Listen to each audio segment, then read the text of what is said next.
Hi, we're so excited that you're here. I'm Emilio, and I'm a program manager on the Responsible Innovation team here at Google. And I'd like to officially welcome you to Google's certificate program in project management. Let's start with a simple exercise. Take a moment and think about some of the different tasks that you've completed in your life. Maybe you planned your wedding or a birthday party, or you filed your annual tax returns. Maybe you moved from one state to another, or maybe you're the family member who somehow every year is tasked with organizing the annual family reunion.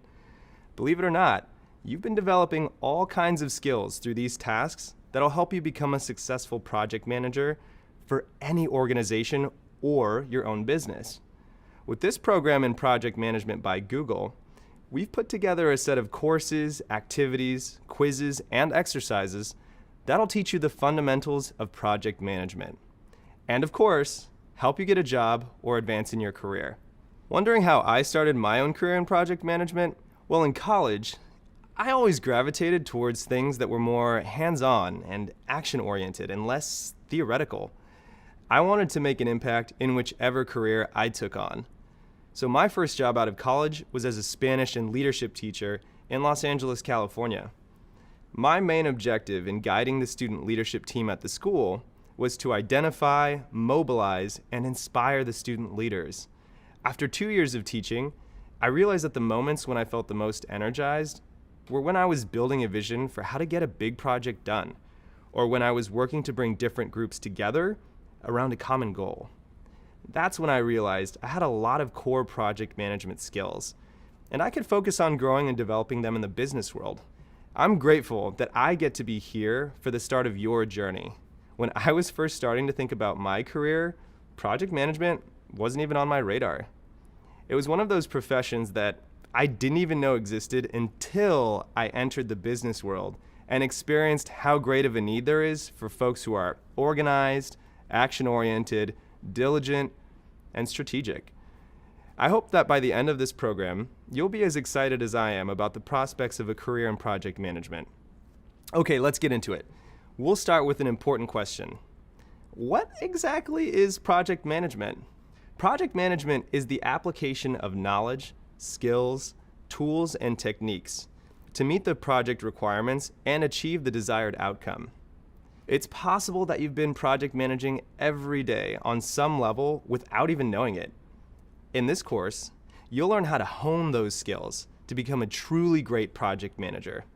And the awesome thing about project management is that it spans a lot of industries and company types, and it doesn't require deep technical knowledge.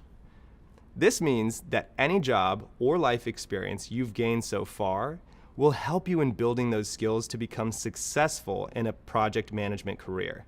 There are a lot of people around the world like you who are hoping to learn the skills to get a project management role. Whatever your reason for being here, we're glad you've joined us. This program is rooted in a belief that a strong foundation in project management can help anyone start a great career as a project manager. This program includes 6 industry-relevant courses that focus on topics like project management fundamentals, goals, objectives, and deliverables, risk management, team dynamics, project management methodologies, data-driven decision-making, and more. Each course is made up of personal anecdotes, reading materials, quizzes, and case studies. And you can go through the program at your own pace, skip the sections that you might already know, and review the videos again if you need a refresher. You'll be doing a lot of hands-on learning. You'll build project plans and timelines. You'll learn how to manage budgets and meet the needs of the people involved in the project. And you'll learn different project methodologies like Agile, Scrum, and Waterfall. You'll use tools like Kanban and learn about project management software like Asana. You'll also develop your soft skills, some of which you likely already have. Don't worry, even if you aren't quite sure how to tap into them yet, we'll explore which skills are transferable to a project management role.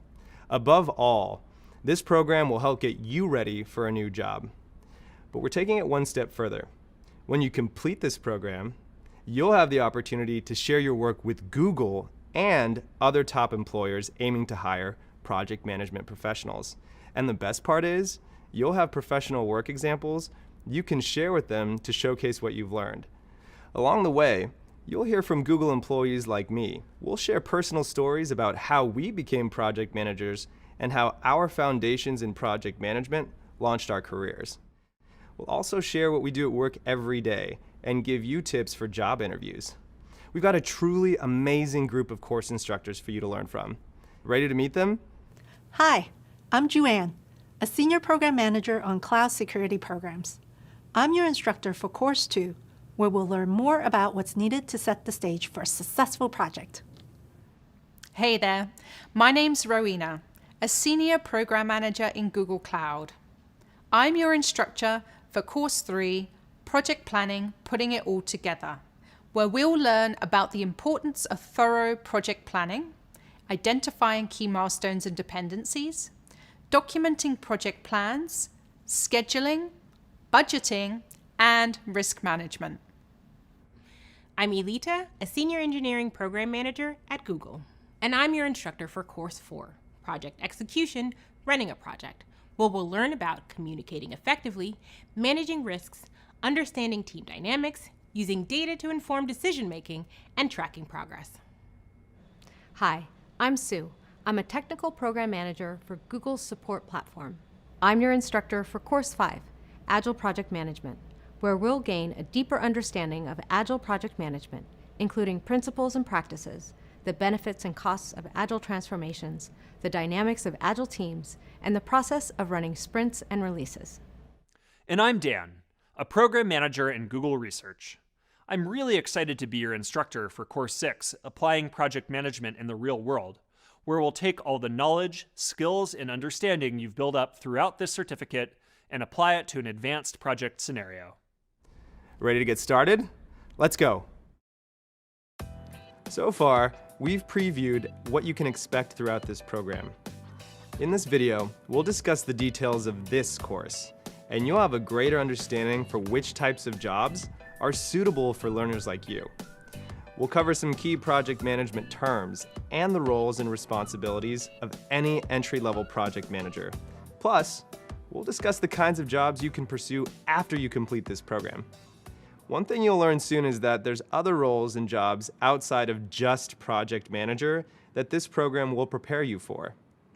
Later in this course, we'll have a video on how to search for those roles and how to view project management as both a position and a skill. But for now, we'll start by going even deeper into what a project is, what a project manager is, and what kinds of skills they have. We'll provide real-life examples to help illustrate that you probably already have learned some of the skills required to become a successful project manager. Then, you'll learn more about adding value to projects and tips on being a successful project manager from real-life Googlers. Pretty exciting, right? We'll also cover the project's life cycle. You'll learn all about a project's different phases, the corresponding tasks in each phase, different methodologies for completing tasks, and which is effective for a given project. And finally, you'll learn about different types of organizational structures and cultures, and how they impact project management. Coming up, we'll start exploring the concept of a project and the project management field as a whole. Are you ready to crank things up a notch? See you soon. Hey again, let's get back into it. In this video, we'll define a project, define project management, and explain its value to an organization. Let's start by defining exactly what a project is. A project is a unique endeavor and usually includes a set of unique deliverables. It's also a temporary pursuit. It has a defined beginning and an end. To put it another way, a project is a series of tasks that need to be completed to reach a desired outcome. Reaching that desired outcome takes collaboration and careful planning that keeps the project on track and on budget. That's where project management comes in. Project management is critical to the success of projects both big and small. So let's break it down into the what, the why, and the how. So what is project management? Why is project management an important part of an organization? And how is it vital to a project's success? As I mentioned, Project management is the application of knowledge, skills, tools, and techniques to meet the project requirements and achieve the desired outcome. Project management is valuable to businesses because it helps ensure that a project delivers the expected outcomes, both on time and within budget. To demonstrate what I mean, I'll take you through a real-life example of project management. Imagine a school district signs a deal with a telehealth company to make sure students don't have to miss school for simple health issues like fevers or headaches. The deal will be completed by the end of the school year. The students can now interact with the doctor through a tablet, smartphone, or computer while they're at school. Implementing this technology into the school's procedures is the project. It's got a clear outcome and start and end date. So how is that project managed? Well, this project has several tasks, and each one has to be carefully planned out and tracked or managed in order for the project to be completed. For example, to start, you can organize training sessions for faculty to get them better acquainted with the technology, policies, and procedures. You can budget for tablets, computers, and other vital equipment to facilitate the virtual checkups. And you can maintain strong communication with doctors, the telehealth company, and school staff members, and so much more. To successfully launch the product in the schools, all of those things need to get done, and that is project management. Seems pretty important to an organization's success, right? More and more, companies are starting to understand how project management can save them lots of money and time. Poor project management can lead to trillions of wasted dollars every year for organizations around the world. More specifically, poor project management can lead to 48% of projects missing delivery dates, 43% missing budget targets, and 31% failing to meet an organization's goals. As a company that serves so many different purposes and communities, it's no surprise that project management's a huge part of Google. But here, many of our project managers are described as program managers because they manage multiple projects for specific products, teams, or programs. There's thousands of people here with the job of keeping projects and programs running smoothly, people like me. I'm a responsible innovation program manager. My team is responsible for ensuring that the technology we produce, the research we pursue, and the publications we put out are all done with Google's artificial intelligence principles in mind. I review the processes for each of these types of technologies, and I give ideas for how to continue innovating responsibly to meet our organizational goals.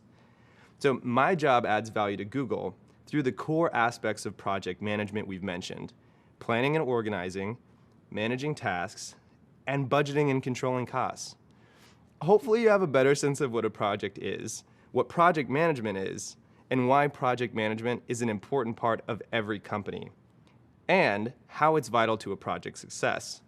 Next up, we'll learn more about what a project manager does. Hey, so we've covered what project management is and why it's important to organizations. Now, let's learn more about what project managers do on a day-to-day basis. Project managers usually follow a process that involves planning and organizing, managing tasks, budgeting, and controlling costs and other factors.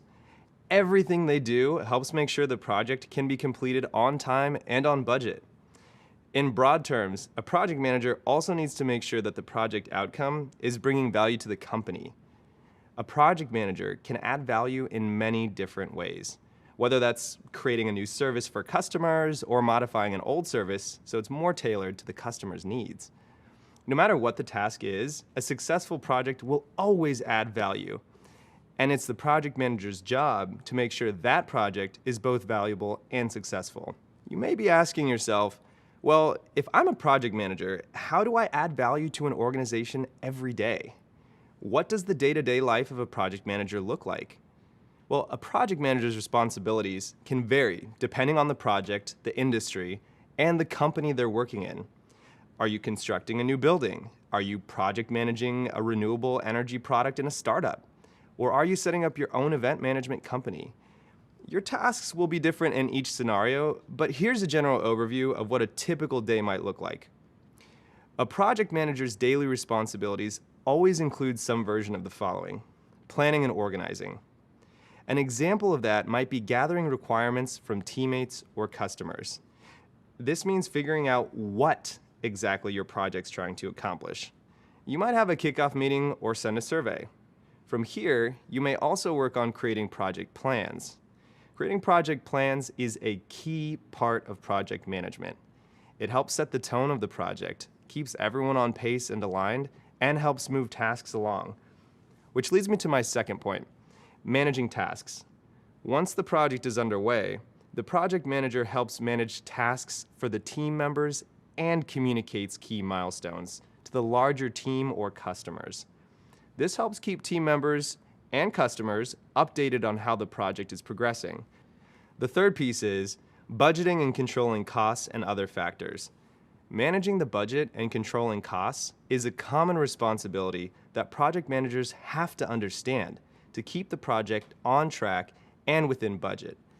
This is a full-time job because the plan you've created and managed may change, causing unexpected costs to come up. And that's just to name a few. I could go on for days, but the most important thing to know about the day-to-day of a project manager is this: you'll use different tools, techniques, and methodologies every single day. There's never a dull moment. Personally, my favorite part about being a project manager is that I get to watch the project's growth from start to finish. It's really special to create something from nothing, working from the ground up. It's a really satisfying feeling. As a project manager, you'll use a variety of skills every day, and a lot of these skills you might already have. And we'll discuss this more coming up. See you there.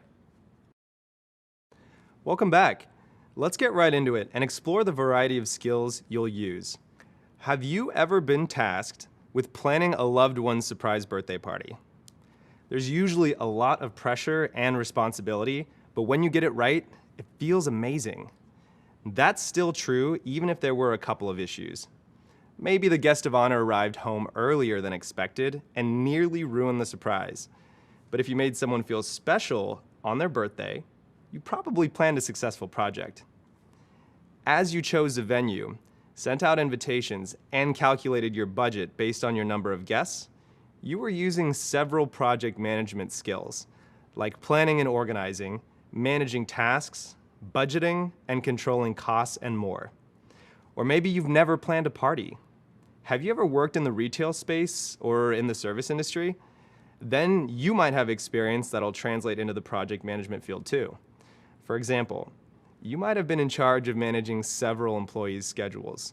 To do that, you had to plan and organize which employees' work styles would complement each other in a productive way.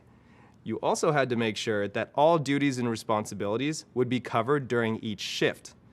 Plus, you had to be aware of all employees' availability. Doesn't sound familiar? Well, have you ever had to relocate for a new job and planned a big move? To successfully move all of your belongings, you may have coordinated friends and family to help.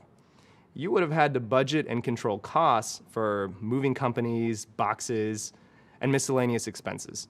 And you probably packed your boxes one room at a time and clearly labeled the boxes so that you knew what each box was when you arrived at the new place. You had to manage all of these tasks simultaneously. You've likely handled several tasks like these in your lifetime. And in studying project management, you'll learn to further advance and sharpen these skills so that you'll be equipped to manage even bigger, more daunting tasks. The abilities that helped you complete these past projects are a great selling point for yourself as a future project manager. So be sure to bring up these examples in job interviews to demonstrate your skills. For instance, if you're asked questions like, "Tell me about a time when you had to juggle several tasks at once," or "Tell me about a time when you had to influence a customer or a teammate," it's good to have examples that demonstrate your skills with time management and leadership in both your everyday life and previous workplaces. Are you thinking about all of the skills that you already have and can use in your future project management role? Perfect. Up next, we'll learn more about the types of project management roles that you'll be qualified for after this program. We'll also discuss how to start exploring the various job opportunities out there for you. See you soon.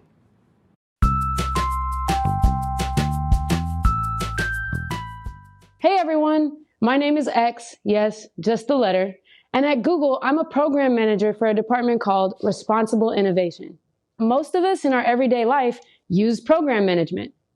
When you have only a couple hours left in a day and you have to figure out, well, do I clean my house or do I go to the grocery store and how long will each of those tasks take? Those are just different elements or variations of program management and project management. My path to program management is pretty non-traditional. I didn't go graduate from a great college. In fact, I dropped out of high school and I dropped out of college. So a GED is like the highest credential that I have. So after I dropped out of high school, I taught myself how to code.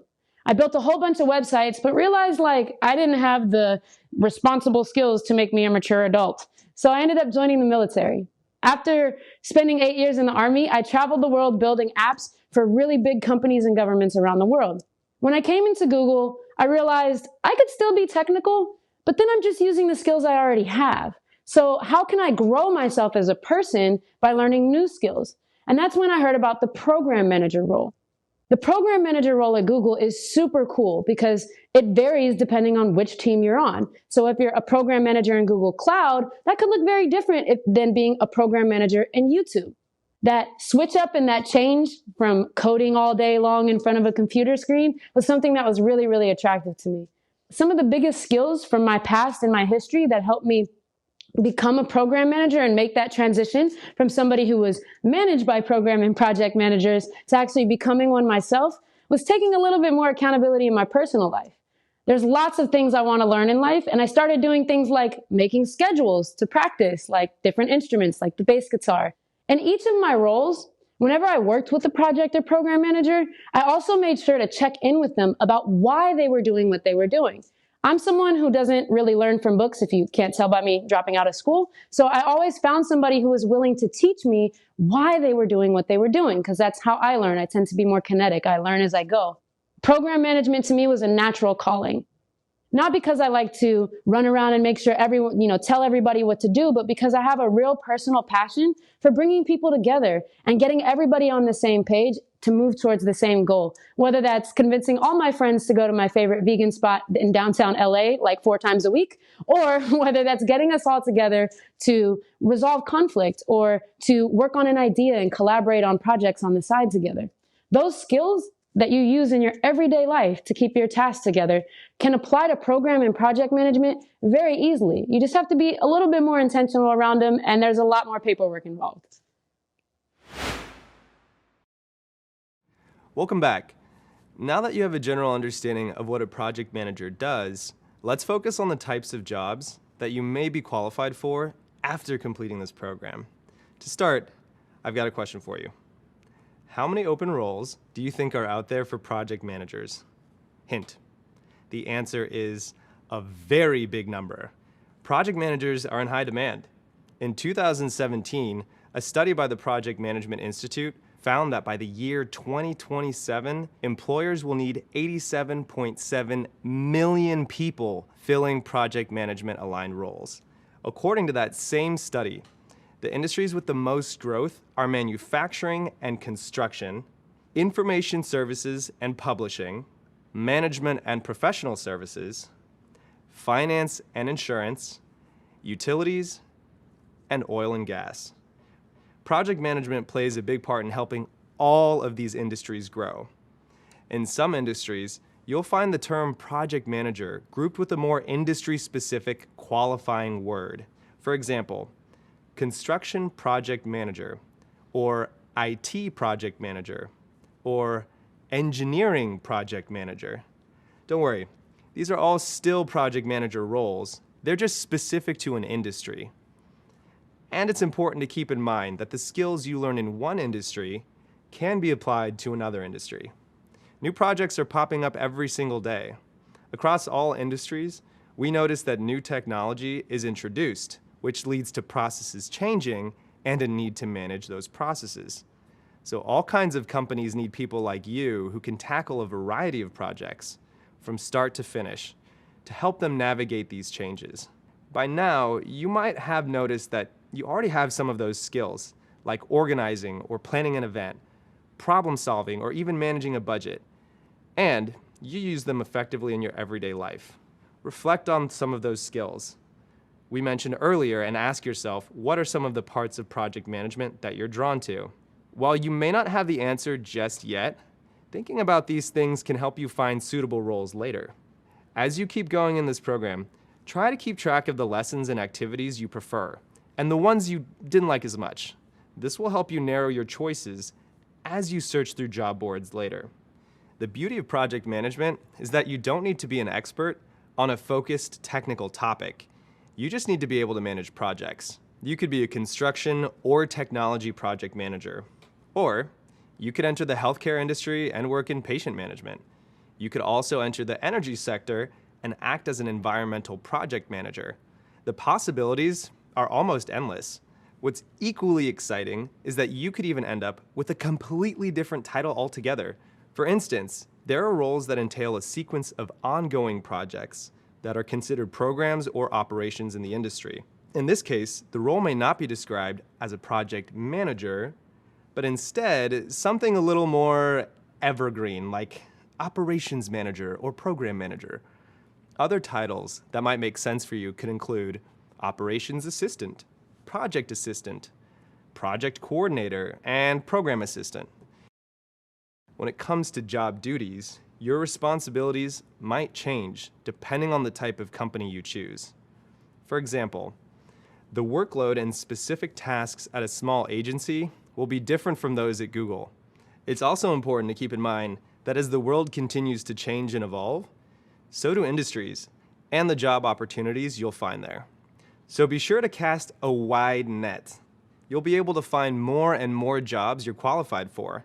In addition to being qualified for project management related jobs, there's plenty of other roles or paths that may interest you. Internships can sometimes be a good place to start. An internship is a short-term way to get hands-on experience in an industry. Plus, internships are a great way to help boost your resume and set yourself apart from other candidates. One of the key benefits of internships is that you get real work experience while simultaneously networking with people in that industry. It's a win-win. Now, some internships in your field might not technically be project manager roles, but a lot of roles are easily transferable. For example, something like an events manager intern role can become a full-time project manager position later on.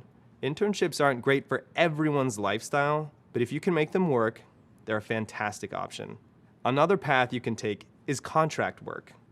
Working for companies on a contract means you'll work with them on a project-by-project basis, but you won't be a full-time employee. This kind of work is a great way to get your foot in the door and build your portfolio. Plus, it gives you the flexibility to try your hand at a few different projects at once, depending on the commitment level required for that. Another benefit of contracting is that it lets you explore different kinds of companies and project types. Since it's a temporary position, you can explore what type of company is the best fit for you.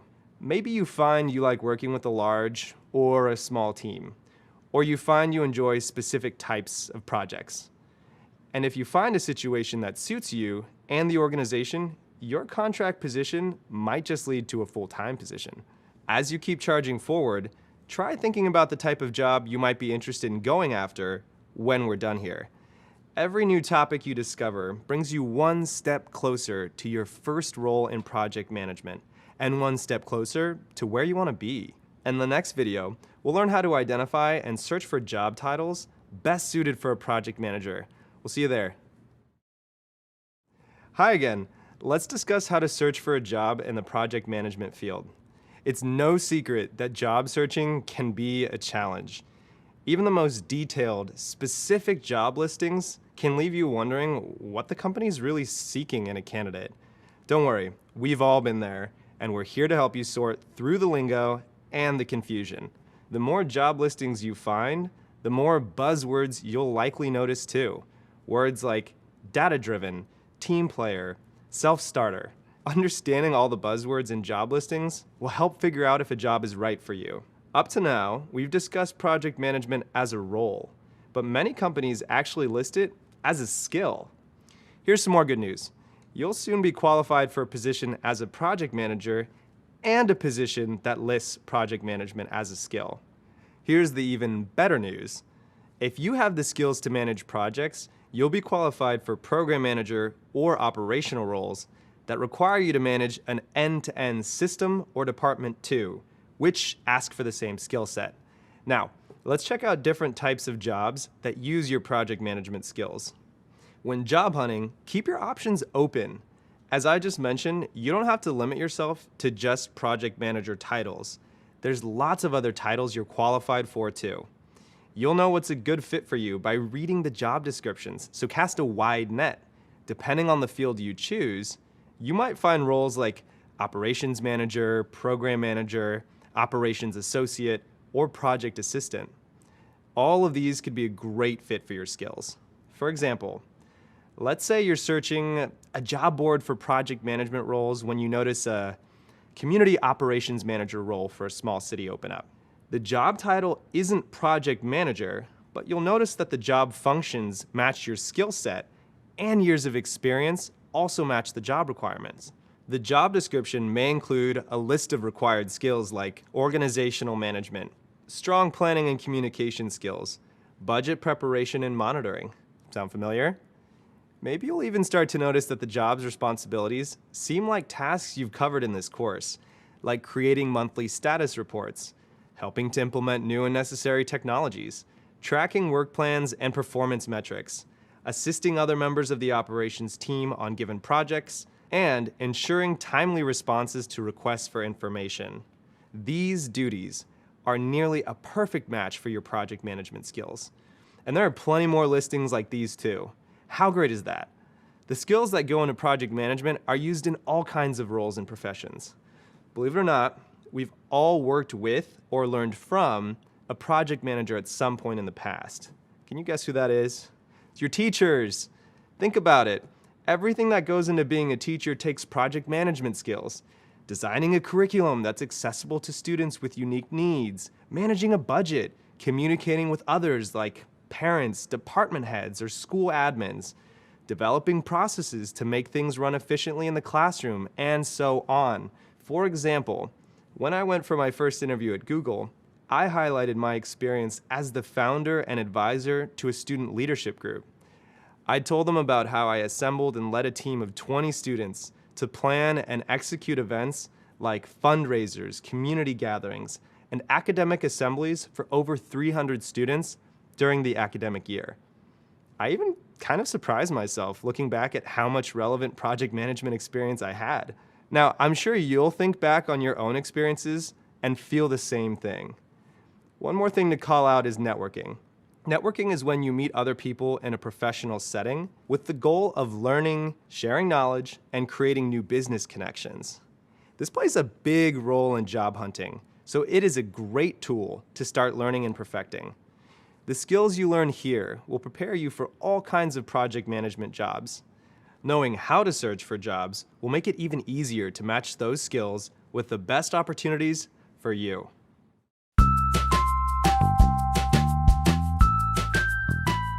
My name is Gilbert, and I'm a talent outreach specialist here at Google. Talent can mean many things. It can mean folks that have never envisioned themselves at Google.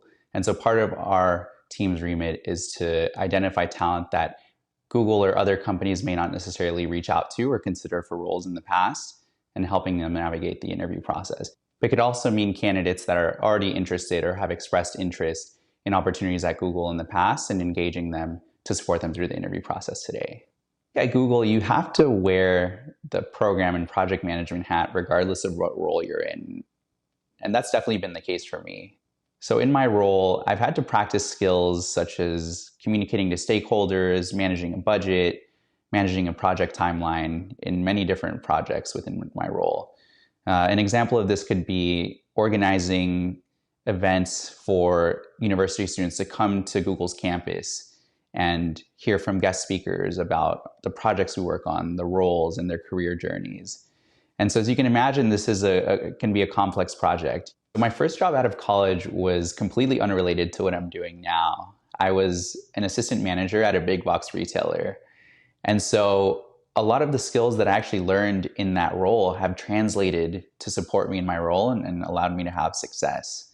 So some of these skills are being able to talk to and have difficult conversations, being able to manage a budget, managing resources, and managing your time. These are especially important in the retail setting.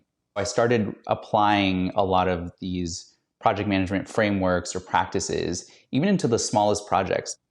Maybe it's related to my goals for the next 3 months, setting a project plan based around that, right? I was the only stakeholder. I was the only one reviewing maybe this documentation. But the practice of being able to do this really helped me so that when I had to do it for a project at Google with multiple stakeholders, with multiple timelines, competing priorities, it was already second nature to me because I even applied it just in my day-to-day. So I think one of the biggest support that I had as far as working through imposter syndrome or like lack of confidence as I stepped into a lot of these skills is really just practice. And you can practice it in many different ways, in your personal life, in your professional life, and anything in between. So that was really important for me as I've gone through this journey of upskilling as a program and project manager. So I'd say that by joining this course and stepping into this, you're already taking the first step. And I think that's just as important, right? Like not letting fear or fear of failure get in the way of new opportunities for you. And the second piece is don't be afraid to ask for help. I think that folks are generally willing to help and support you. So the biggest thing that you can do is reach out and not be afraid to ask questions, not be afraid to do an informational interview, to ask for resume tips, to ask for advice from people that are maybe already in the role that you're hoping to step into or in the field that you're looking to work in. Just reach out to them, ask them questions. I think people like to connect with folks that are intuitive, that are curious, and are just eager to learn. And so if you can leverage those two pieces, I think that you're going to have success in whatever you do. And just like that, you're done with the first module. Congrats on hitting this exciting milestone. You're one step closer to becoming a rock star in project management. Let's revisit the concepts we've learned so far. We started by discussing how project management is the application of knowledge, skills, tools, and techniques to meet the project requirements and achieve the desired outcome. Then we learned that project management is alive in nearly every industry and company, so you're working on an incredibly useful and versatile certification. We also learned what a project is: a unique endeavor and temporary pursuit carefully planned out to achieve a particular goal. Hopefully by now, you're familiar with the idea that every project has a defined time frame, cost, scope, and dedicated resources. We've covered some broad concepts and key terms that'll help you become a successful project manager. And we've gone over how to search for jobs when that time comes. We've also discussed how to effectively translate your past experiences into talking points for why you'll be a successful project manager. We talked about how you can transfer skills from your previous job into your new project management role, and how that'll really set you apart. Everything from juggling a to-do list to budgeting for a loved one's birthday party demonstrates that you probably already have some of the skills to be a phenomenal project manager. But no worries if you don't. We're starting from scratch here. By the end of this course, you'll have the skills, but also the experience and knowledge to find the role you want. Whether that's contract work, internships, or general project management positions, you'll be able to figure out what's the best fit for you. And as we go forward, I want to encourage you to keep thinking about what kind of work you might like to do in the future. And let's not forget the most exciting news we learned about project management. Just about everyone needs a project manager. This position's in high demand, and that demand just keeps growing. Wow, okay, that's a lot of ground we covered, and we've just barely scratched the surface. I hope you've enjoyed the course so far, because it's about to get even more fun. Coming up, we have your first graded assignment, and I know you'll ace it. Remember, take your time and relax. Trust yourself, you've got this. Don't forget, you can always review your notes and readings, or go back and rewatch some of the videos if you're unsure about an answer. Good luck, and I'll see you again soon. Welcome back. Let's start by reviewing what we've discussed so far. Earlier, you were introduced to project management as a career path. We discussed how this course can help you advance your career goals with a project management certification.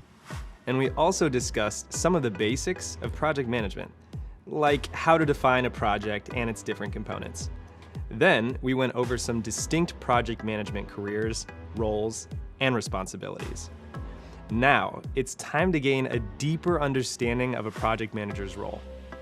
By the end of this module, you'll be able to explain the unique value a project manager brings to their team. You'll also be able to describe a project manager's roles and responsibilities and list their core skills. This course will help you continue to recognize the skills that you already have that will help you become a successful project manager. It will also help you identify new skills that you may need to learn in preparation for your new career. Ready? Let's get started.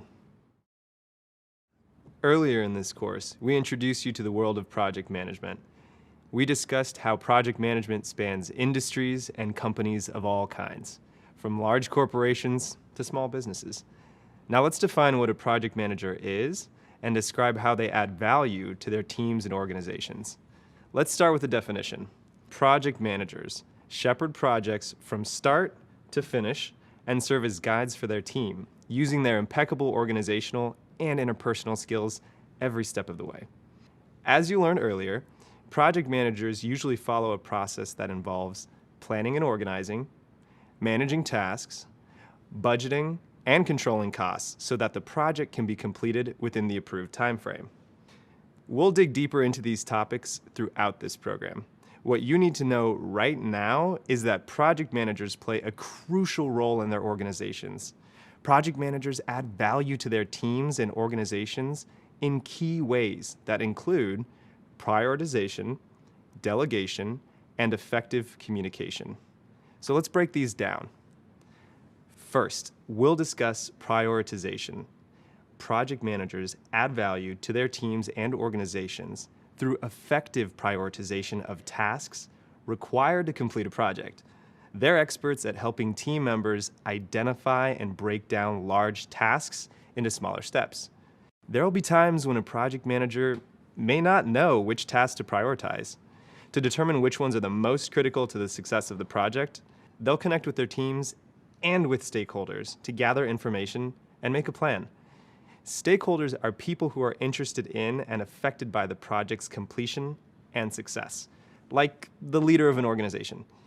You've probably used prioritization to complete work in the past. In any kind of project, personal or professional, there are tasks with different levels of priority. For example, let's imagine that you've decided to rent a house and plan to repaint the rooms. You've picked out your paint and you're eager to get started. While it may be tempting to start painting right away, you'll need to prioritize tasks like laying out drop cloths to protect the floors and furniture, applying blue tape to the room's edges, and much more. Those preliminary steps are critical and need to come before painting. Other related steps, like choosing new faceplates for your light switches, can come later in the process or be switched out of the project entirely if you run out of time or money. When you choose to take care of these preliminary steps before wedging open the paint can, you're prioritizing the tasks or steps of your project. You're also increasing the likelihood that you'll be satisfied with your newly painted rooms. This process is similar for professional projects. When you effectively prioritize important tasks, you set up your team and yourself for a better project outcome. Now, let's discuss delegation. Project managers use delegation to add value to their teams and organizations by matching tasks to individuals who can best complete the work. Let's return to our house painting example for a second here. Painting multiple rooms can be a time-consuming project, so it's possible that you might enlist a few friends to help you get it done.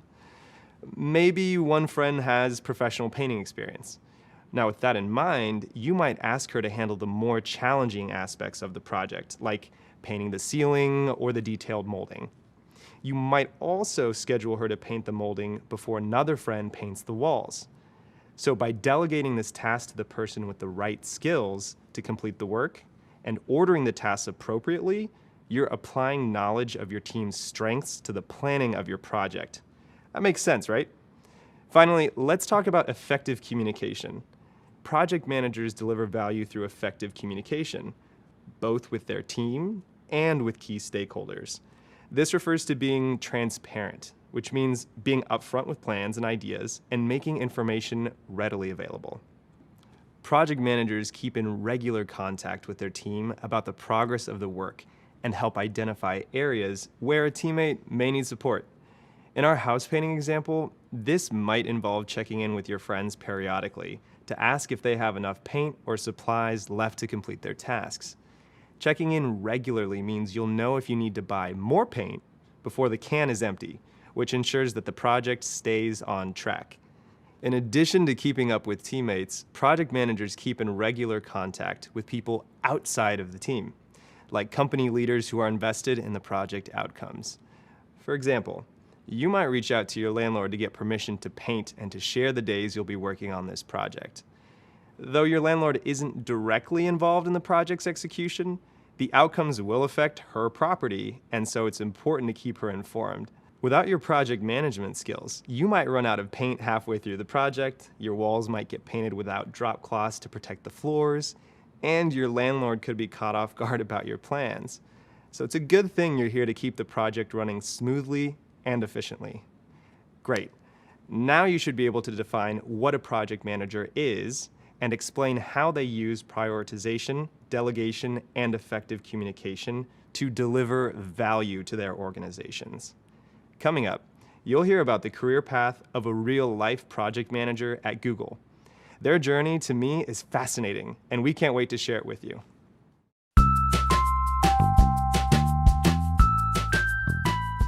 My name is Juan. I'm a senior program manager at Google. I'm a first-generation Chinese American. My family and I came to the United States when I was young. My parents worked really hard when I was growing up, and I spent a lot of time by myself, basically just having to take care of myself, planning my meals, doing my homework, taking care of chores. So I feel like I got a little bit of my program management skills from just being really organized, like having to be really organized all the time. My path to being a project manager really started as a business systems analyst.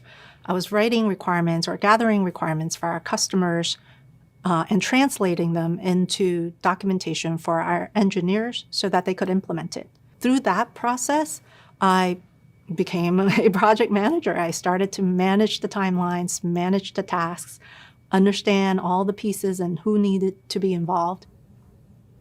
And there you go, you have a project manager. I think the funnest part about being a project manager is really working with people. You get to meet all different kinds of people, different personalities. Sometimes you get to travel to places to meet them, but even when you don't, I think just meeting new people and understanding how we interact, how people interact and behave is fascinating. I think if you build a relationship, focus on the relationship, and really understand what their style, where they're coming from, what their concerns are, it will help your relationship, your working relationship, much better. You can communicate with them in the style that's necessary. You can work with them in the style that's more receptive to them. And that would just make the project better all around. Welcome back. I hope you enjoyed that last story, because for me, it's always helpful to hear about someone else's career path. Maybe you even noticed a few parallels between their career path and your own, or you felt inspired to pursue a specific area of project management. So far, we've discussed the types of project management roles you'll be qualified for and how to search for them. And earlier, we discussed the value that project managers bring to their teams and their organizations. Now let's learn more about the roles and responsibilities of a project manager. Earlier, you learned that project management is the application of knowledge, skills, tools, and techniques to meet the project requirements and achieve the desired outcome. So, how does that actually happen? Well, that's where you come in. Project managers usually follow a process that involves planning and organizing, managing tasks, budgeting, and controlling costs, and other factors so that the project can be completed within the approved budget and timeframe. Let's break these down into examples of responsibilities that you might find in a job listing for a project management role. We'll start with planning and organizing. One responsibility that falls under the umbrella of planning and organizing is making use of productivity tools and creating processes. During the planning and execution of a project, you might need to use certain tools and develop processes to improve information sharing across the team. You may also need to create plans, timelines, schedules, and other forms of documentation to track project completion. And you'll usually need to maintain those documents throughout the entirety of the project. The next task is budgeting and controlling costs and other factors. As the project is underway, changes to the plan and budget are bound to come up, believe me. This will require you to monitor and manage the budget, track issues and risks as they arise, and manage quality by mitigating those issues and risks. One way to do this is by removing unforeseen barriers that come up. Now, by barriers, we mean things that can get in the way of project progress. For example, if your teammates lack the resources needed to complete a task, you might identify that issue or barrier up front, escalate the issue to a stakeholder, and work to secure the resource so your team can move forward. Another huge piece of the project manager's role is managing tasks. A project task is an activity that needs to be accomplished within a set period of time by you, your team, or your stakeholders. Keeping track of tasks is a great way to help manage the team's workload and ensure that things are getting done. Keeping track of tasks is also a great tool for demonstrating progress to people outside the immediate team, like your stakeholders. Back when I was a program manager in student development here at Google, one of our goals was to create pathways for students who identify with communities that are underrepresented in the technology industry.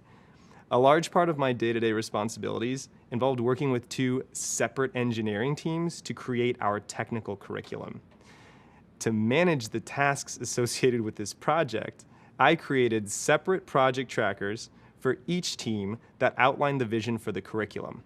These trackers kept both teams in the loop about the timeline for delivery, the categories and subcategories for work, and the team members assigned to each task. I also made sure to update our stakeholders every step of the way.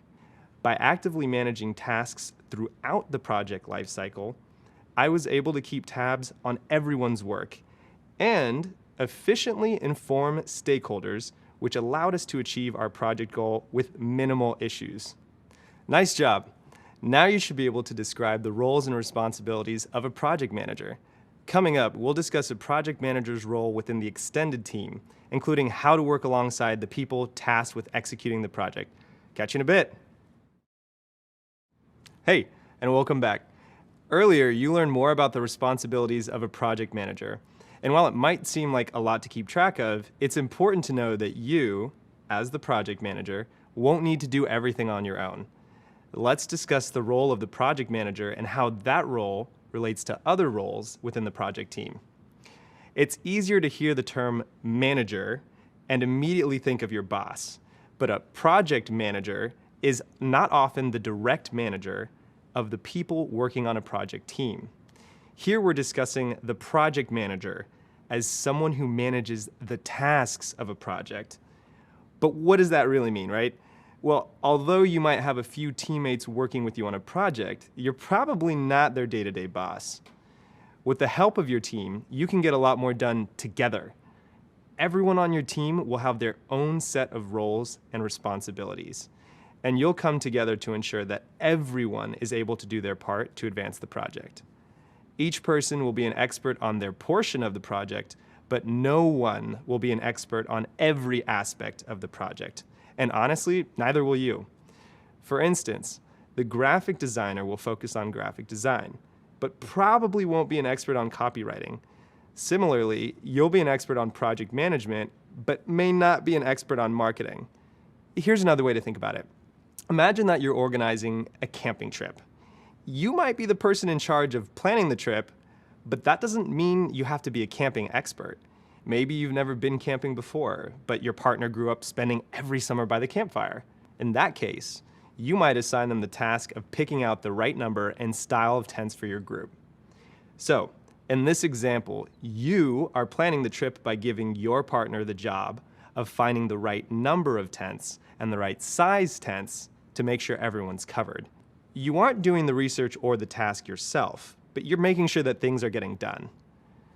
It's similar in the workplace. As the project manager, you won't be an expert in every project role, and that's okay. As we said, your job isn't to be the expert on everything. Instead, you're responsible for guiding your team and making sure that they have the support that they need in order to complete the project. So how does a project manager go about doing that? Let's discuss using a few more examples of the required responsibilities you might find in a job listing. First, you'll need to hold all team members accountable for their assigned tasks. Managing tasks will help you hold your team members accountable by giving them ownership over specific pieces of the project. Second, you'll need to ensure that issues and risks are tracked and visible, and be able to establish escalation paths. Now, by escalation paths, I mean that you should know how you'll communicate risks to the right people at the right time. Third, you'll need to understand and help teammates adopt the right workflows and project management styles. As the project manager, you'll likely have the best idea of which style is best for the work. It's your job to ensure that the team adheres to that style and the other systems in place.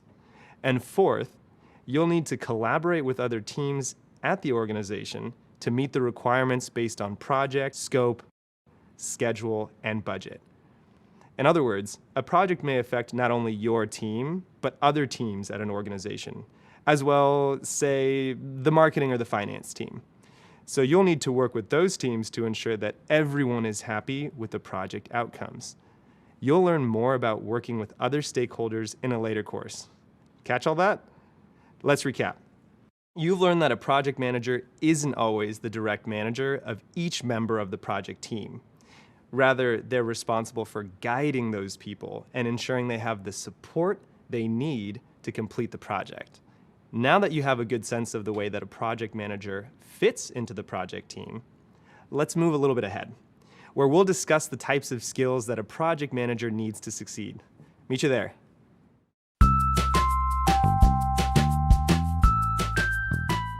A great project manager is some funky combination of EMT, ninja, and jazz musician. An EMT who can show up on a scene that's full of chaos, figure out what needs to happen now, triage all of the things on site, and then develop a plan of action while also participating in that action. A ninja, because you kind of have to be stealth about how you go about influencing other people. Overt action or pushing people too hard isn't necessarily received well. And a jazz musician, particularly a jazz drummer, who keeps a steady beat as a lot of things are happening around you. On a team, you're going to be surrounded by a bunch of talented people. A trombone player, a bass player, a trumpet player, a pianist, and you, keeping the beat and making sure that everybody is working in time. I spend most of my days with my product and engineering counterparts talking a lot about strategy, updating status to key stakeholders, and trying to figure out what comes next for our product.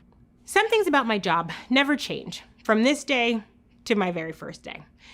The fact that I communicate with a lot of people in a day, a lot of different types of people, from engineers to product managers to partnerships to sales and marketing, all of that's the same.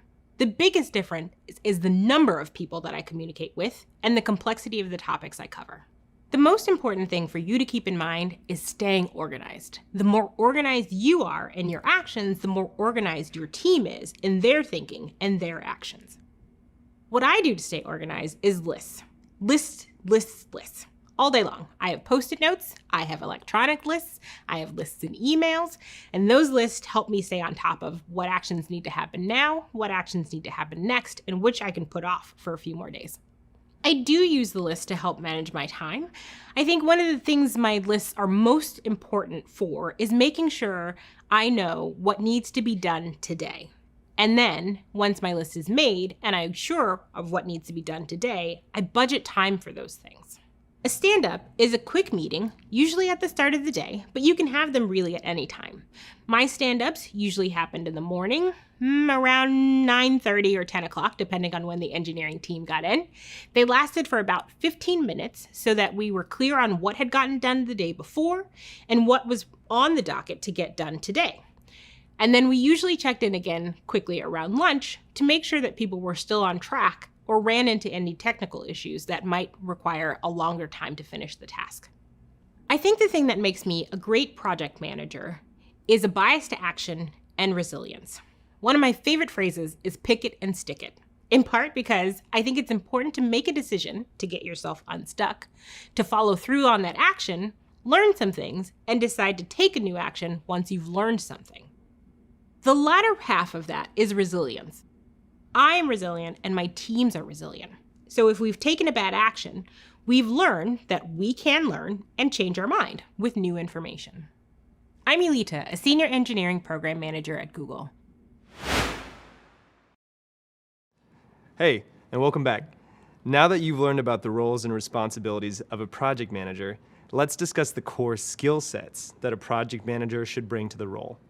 While there are lots of different skills a project manager can bring to their role, there are 4 specific skill sets that we think can help a project manager be successful. Those are enabling decision-making, communicating and escalating, flexibility, and strong organizational skills.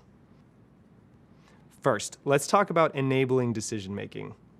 The ability to enable decision-making on the team, or gathering decisions from the appropriate leader, is crucial to keep projects on task and achieve their goals. Lots of the day-to-day decisions within the project will likely fall to you and your teammates to discuss and agree on. You'll ensure that projects stay on schedule by gathering information from teammates and using those insights to help the team make informed decisions. You'll also make sure that those decisions are communicated to the necessary coworkers, whether that's the immediate team or company leaders. For example, you might provide relevant data or feedback to help your teammates make an informed decision between choice A and choice B. The second skill is communicating and escalating. As a project manager, you'll use your communication skills in just about everything you do. This might look like documenting plans, sending emails about the status of the project, or holding a meeting to escalate risks or issues to stakeholders. The third skill is flexibility. As a project manager, knowing how to be flexible when changes are needed is key. Plans definitively will change, even with careful upfront planning. For example, maybe the goals of your company change, or maybe a member of your team unexpectedly takes a new position at another company. A good project manager knows that unpredictable moments like these are almost always guaranteed. A quote we love here at Google is, "The only constant is change," and that's true. By staying cool under pressure, you'll be able to adjust while helping your team stay calm too. And finally, a successful project manager needs strong organizational skills. As you learned earlier, the role of a project manager requires using a lot of different processes to keep the project on track. Having strong organizational skills means having the ability to organize these processes and the core elements of a project to ensure nothing gets lost or overlooked, which, trust me, can and does happen. To prevent this, you might decide to track daily tasks in a spreadsheet or send frequent status updates or reminders. There are many ways to stay organized and hone your organizational skills, and we'll talk more about them throughout the program. To recap, decision-making, communicating and escalating, flexibility, and strong organizational skills are 4 core skill sets that are essential to successful project management. You can continue to build on these skills by becoming familiar with industry knowledge that applies to most project management roles. Knowledge of helpful tools and templates and familiarity with popular project management styles like Waterfall and Agile can help you organize and document the project throughout its life cycle. We'll learn about these throughout this program. Hopefully, you feel better equipped to explain the core skills a project manager should bring to the role. These skills really help enforce team morale and accountability for the tasks of a project. We'll discuss this coming up. See you soon.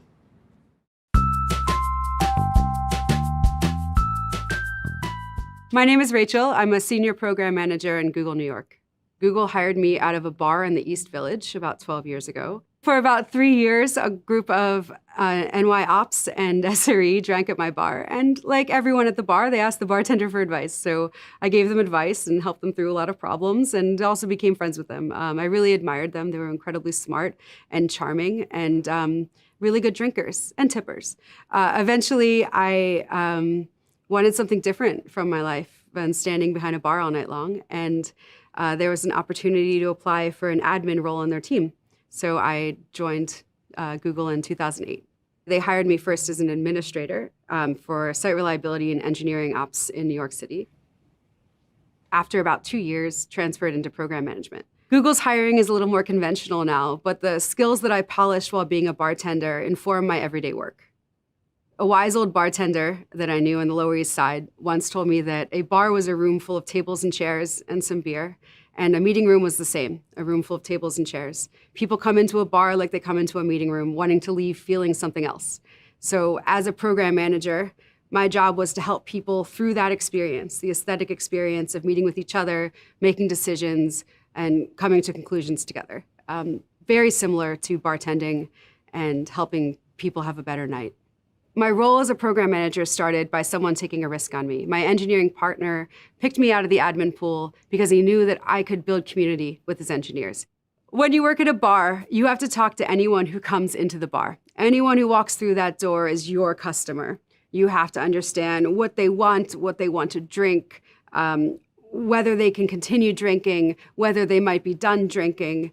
All of these things. When you are working with a subject matter expert, an engineer, a product designer, a UX person, the same things apply. So you have to be able to talk to any engineer on your team, any product manager you need to work with, and you have to understand their unique needs. Program management isn't just about the process and the artifacts that you create. It's about how you relate to people.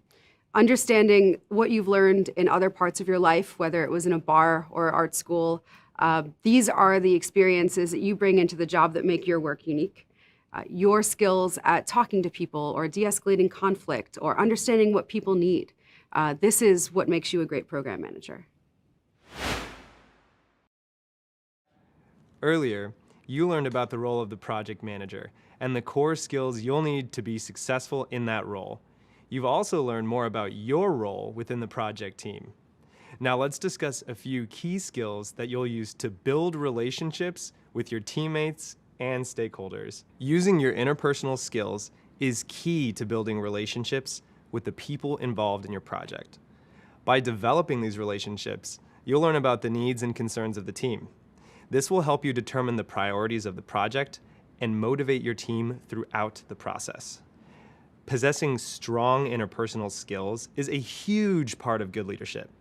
Even if you've never held a formal leadership position, having these skills will help you when you need to guide a team.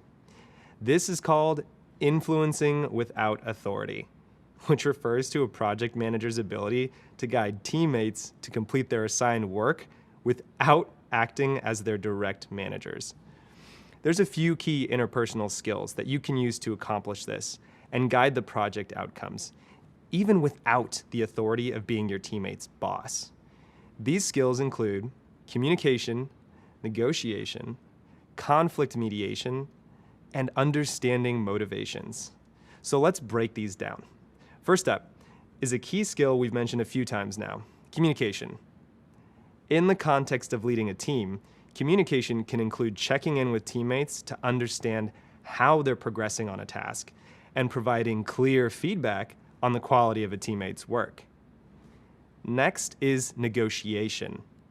Negotiation might include working with a teammate to compromise on a new deadline when they tell you that they won't be able to complete their work on time. Now, trust me, I know this can be frustrating, but you'll need to use your negotiation skills often with your teammates and stakeholders to balance their needs and what is best for the project. Another important skill is conflict mediation. As we mentioned, project plans can change and issues will arise. This can sometimes lead to tension and conflict within the team. So conflict mediation is a great skill to practice and develop to ensure the project does not suffer as a result. This might involve setting up a meeting with two teammates who are struggling to agree upon the best way to handle a shared task. And finally, there's understanding motivations. This means getting to know your teammates and figuring out what pushes them to do their best work. Understanding motivations might also include learning how your teammates prefer to receive feedback and how they like to receive recognition for doing a great job. You would use that individualized information to motivate and encourage each person on your team. So to recap, communication, negotiation, conflict mediation, and understanding motivations are all interpersonal skills that will help you influence without authority. During job interviews for project management positions, you might be asked to discuss a time when you influenced without authority. And it's possible that you've already noticed ways that you've used these skills in your personal life without even realizing it. For example, let's say you have a coworker who's constantly late to every meeting, and I mean every meeting. While you can't force them to arrive on time, it's likely that you've thought about ways to motivate them to want to be on time. In doing so, you might have also wondered how to change the way you communicate with your coworker to influence them to be on time. Maybe you've tried asking them to arrive 15 minutes earlier than the rest of the group. Or maybe you've told them how this behavior impacts the rest of the team. Both of these strategies are examples of influencing without authority, and they serve to encourage specific behavior. Influencing without authority is one of the most critical and one of the most challenging aspects of project management. As you've just learned, you'll need to leverage your interpersonal skills in order to do it effectively. In later courses, we'll review and learn more about using your interpersonal skills to manage various projects. We'll see you in the next video.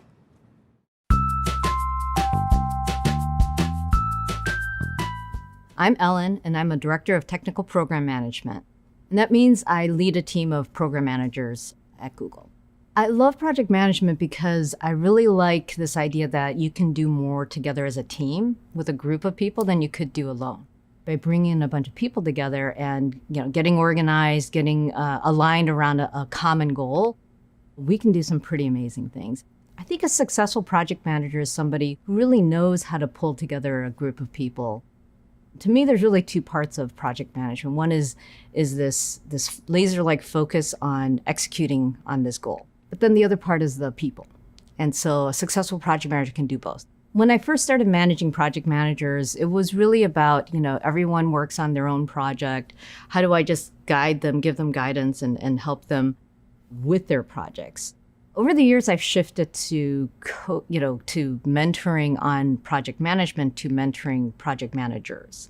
And what I mean by that is it's different. I'm no longer saying, here's what you should do on your project. I'm really trying to help them think about how to think about their projects. One of the things that I think about a lot as I'm building a project management team is having a really diverse set of folks who with different backgrounds, different experiences, and we're a global company, so we're really trying to make sure we are a global team as well. And when I talk about diversity of background and experience, it really is about, working in different types of environments with different types of teams. When I chat with new project managers, and they say how do I continue to grow as a project manager? My answer is work on different projects, right? Work on as many projects as you can, but don't be afraid to try different areas, different domains, work with different people. With every project you work on, you're gonna really learn something. Nice work. So far, you've started learning all about project managers and the value they bring to their teams. We also introduced you to a few program managers here at Google who spoke about their own experiences working in the field. You also learn more about the day-to-day responsibilities of a project manager and how they guide their teammates to do their best work. And you learned about the types of skills you'll need to succeed in a program management role. As we move forward, you'll develop and hone lots of the skills needed for the daily tasks of a project manager. And hopefully, you've also identified the skills you already have that can help you become a great project manager and an asset to employers. Next up, we'll discuss the project life cycle. You'll learn more about the different phases of a project and the tasks associated with each phase. You'll also learn more about some of the most popular project management methodologies used across industries today and how to choose the best one for your project. See you soon. Welcome back. Before we move on, let's recap what's already been covered.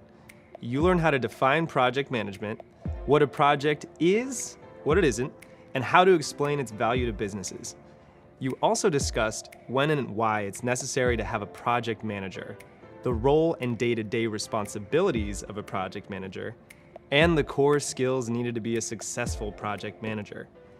Now's a good time to stop and recognize how much you've learned.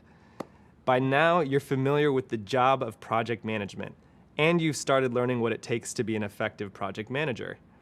Now you'll go a little further and learn some of the ins and outs of the job. And before you know it, you'll be ready to guide any project successfully. Are you ready? Well, coming up, I'll introduce you to the two most popular approaches to project management, waterfall and agile. We'll also cover the project management life cycle and phases, and you'll learn about the different styles, scenarios, and factors that can impact a project and its tasks at any given phase.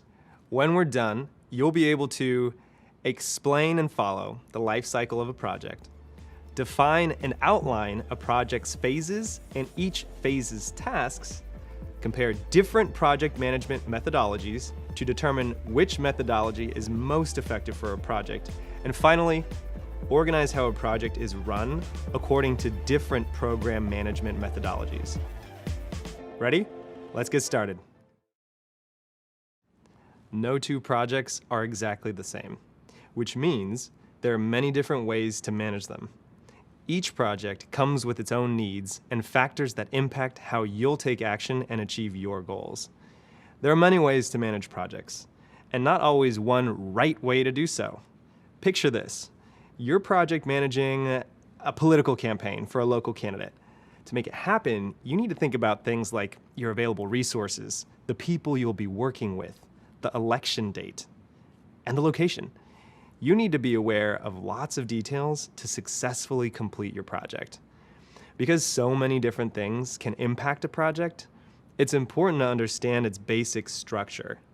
We call this structure the project life cycle. The life cycle is a great way to guide your project in the right direction so that you and your project stay on track and end up in the right place. Most project life cycles have 4 major phases, each with their own set of tasks and concerns. Check it out. The main phases of a project are initiate the project, make a plan, execute and complete tasks, and finally close the project. Let's talk about the first phase, initiate the project. This is the launchpad for the entire process of your project. In this phase, you'll define project goals and deliverables, identify the budget and resources you'll need, the people involved in your project, and any other details that can impact the successful completion of your project.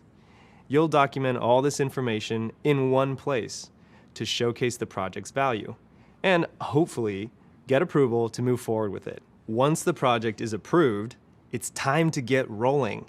Next, you'll make a plan for how you'll meet the goals of your project. There are all kinds of ways to plan your project, and we'll get into some different methods and techniques later on. But right now, the important thing to know is that for every single project, creating a plan of how you're going to meet your goals is absolutely 100% essential. Think about it. You can't hire a contractor to build a house without planning what it'll look like or how much you have to spend. These same considerations apply to any project that you manage. To be effective, your plan needs to include a lot of things. For example, a budget, a breakdown of all the tasks that you need to be completed, ways to communicate team roles and responsibilities, a schedule, resources, and what to do in case your project encounters problems or needs to change. And that's just to name a few. Once you have your plan in place, it's time to execute and complete those tasks. It's important to point out that your project team has the job of completing the project tasks. Now, as the project manager, your role is a little different. While you might be in charge of completing certain tasks in the project, your primary tasks as the project manager are to monitor progress and keep your team motivated. You'll also remove any obstacles that might come up so that the tasks are executed well and on time.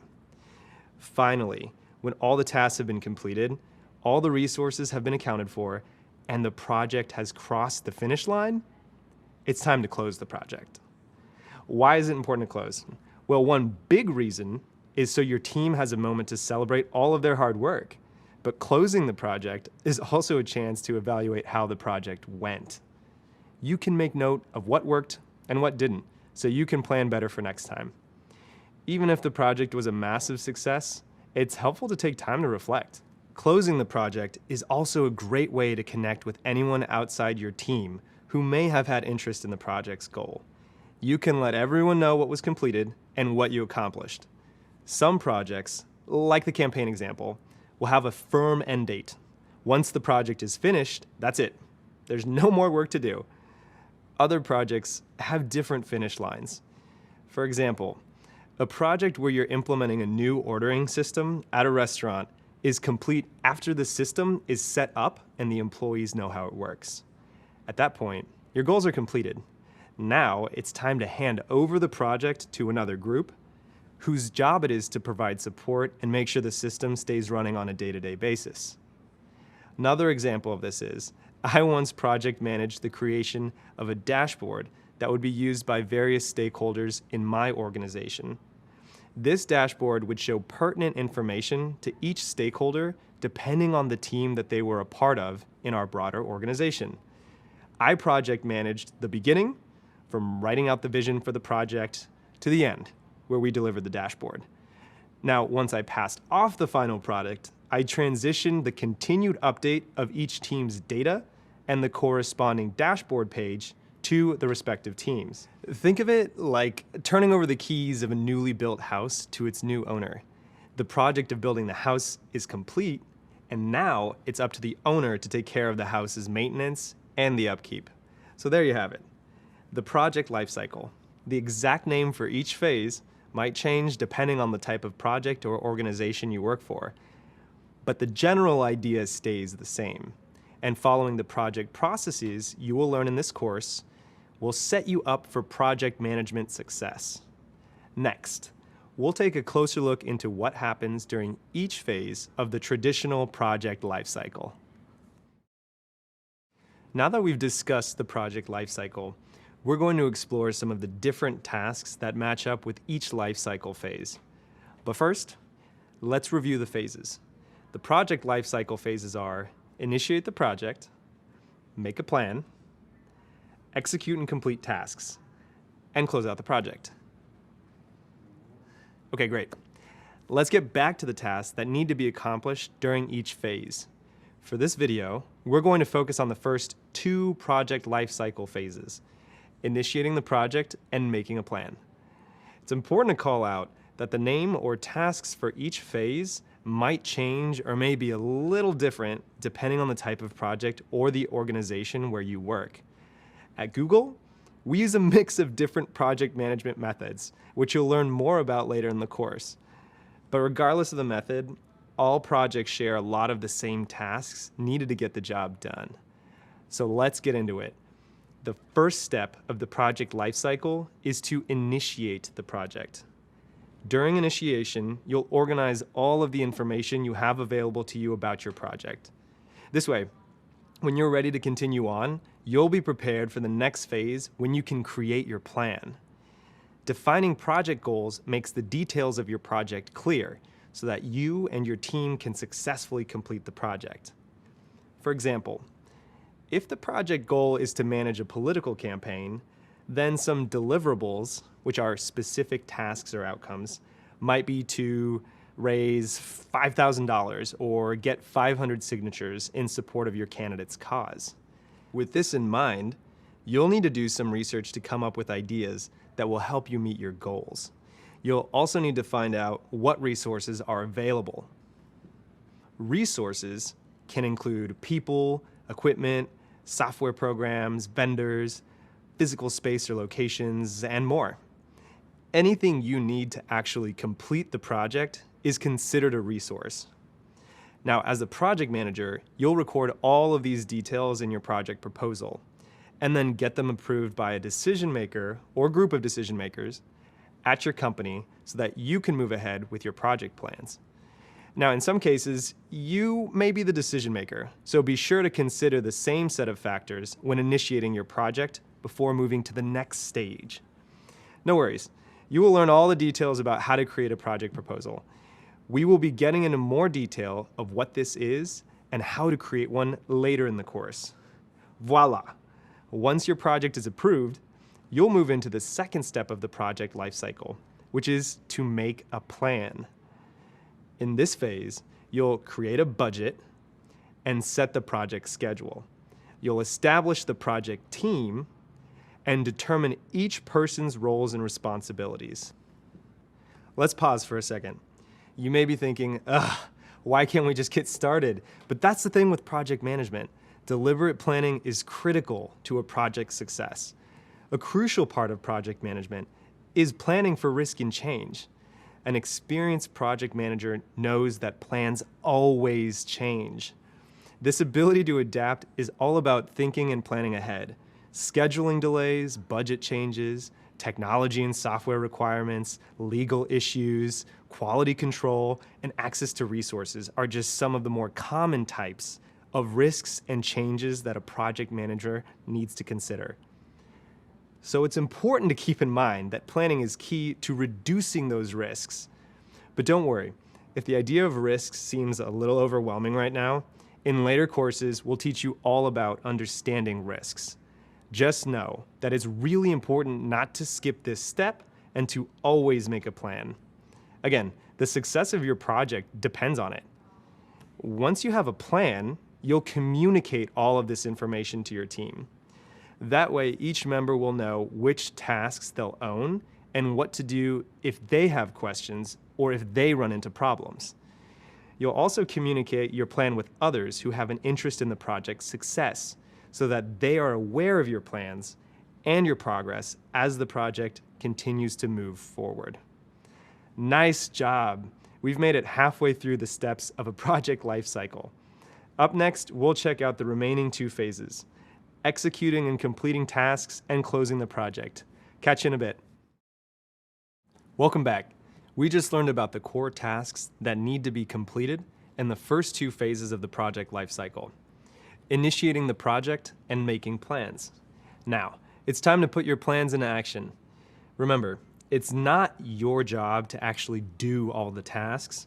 Your primary job as the project manager is to manage the progress of the project as a whole.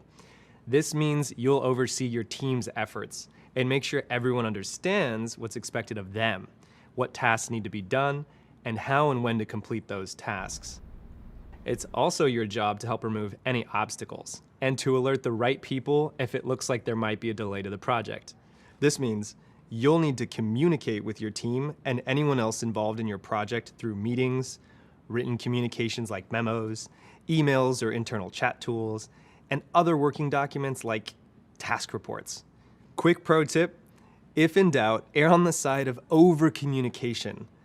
As your project progresses, you'll make adjustments to the schedule, budget, and allocation of resources, clearly communicating updates all along the way. When all the tasks are complete and you've met the project goal, it's time to close the project. This phase is usually overlooked because it's easy to assume that once the project goal has been delivered, everyone can move on. But hold up, there's still a lot that needs to be done. First, check to make sure all tasks have been completed, including any work that was added along the way. Be sure any outstanding invoices have been paid, resources are returned and accounted for, and project documentation has been submitted. Next, and this is very important, get confirmation that the final outcome of your project is acceptable to the people you're delivering it to. It is crucial to your project's success that the person who asked you to manage the project is satisfied with the end result. Once your project has been accepted as meeting its goals, take some time to reflect on what went well and maybe what didn't go so well. This reflection is usually called a retrospective, and it's a chance to note best practices and learn how to manage a project more effectively next time. Even if everything went great, the notes from your retrospective are also valuable to the people or organization receiving the end result of the project. That's because they can use that information to inform decisions about their business the next time they consider a project. Now it's time to collect all the project documentation that you've created or collected along the way, including all of your plans and reflections, and share the final results of your project with your stakeholders. Remember, stakeholders are people who are interested in and affected by the project's completion and success. Depending on the type of project, stakeholders could include a department or organization's management team, clients or customers of your product or service, users of your new tool or process, or even the community at large if you're planning a community town hall meeting. Pro tip, stakeholders play a huge role in the development and success of your project. You'll learn a lot more about these key players later on, but for now, just know that they are like the VIPs of your project. Next, take some time to celebrate the effort your team invested in the project. Celebrations help people feel good about the work they've done, and think of the work as uplifting and rewarding because it truly is. Some ideas for small celebrations are a company or team-wide email, thanking the team and acknowledging individual efforts. Now for big projects, you may even consider a company party to celebrate the team and the project's success.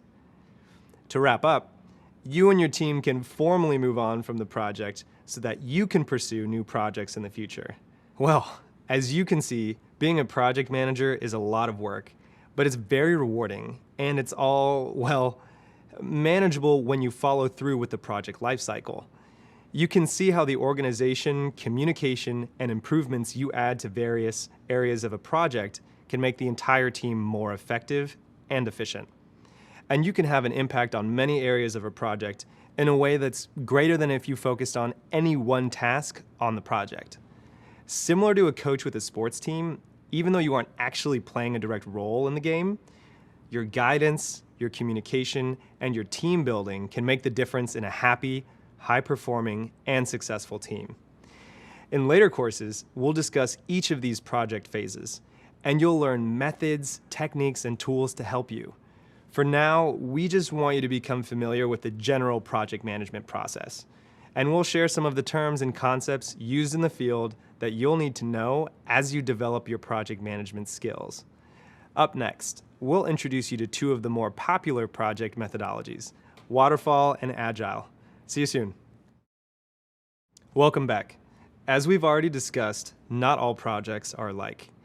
Different types of projects will benefit from applying different project management approaches or methodologies. A project management methodology is a set of guiding principles and processes for owning a project through its life cycle.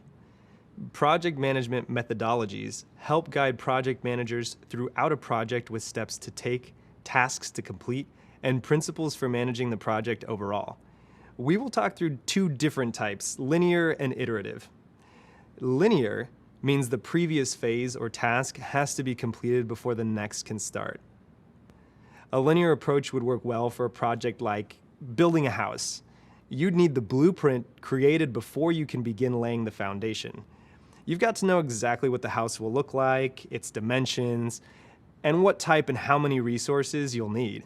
Then you've got to finish the foundation before you put up the walls, and the walls before you put up the roof, and so on, before you have the finished project, which is a bungalow-style home. There's also a clear goal. You know exactly what the house will look like. It's unlikely that in the middle of building the house, your client is going to decide they'd rather have a multi-level Victorian instead of a single-level bungalow. What's more, even if they wanted to change, it's too late. You already laid the foundation and built the walls for the bungalow. Done and done. A bungalow is what they wanted, and a bungalow is what they'll get. Using this type of linear project management approach, completing each step in order and sticking to the agreed upon specific results and being able to deliver just what the client ordered.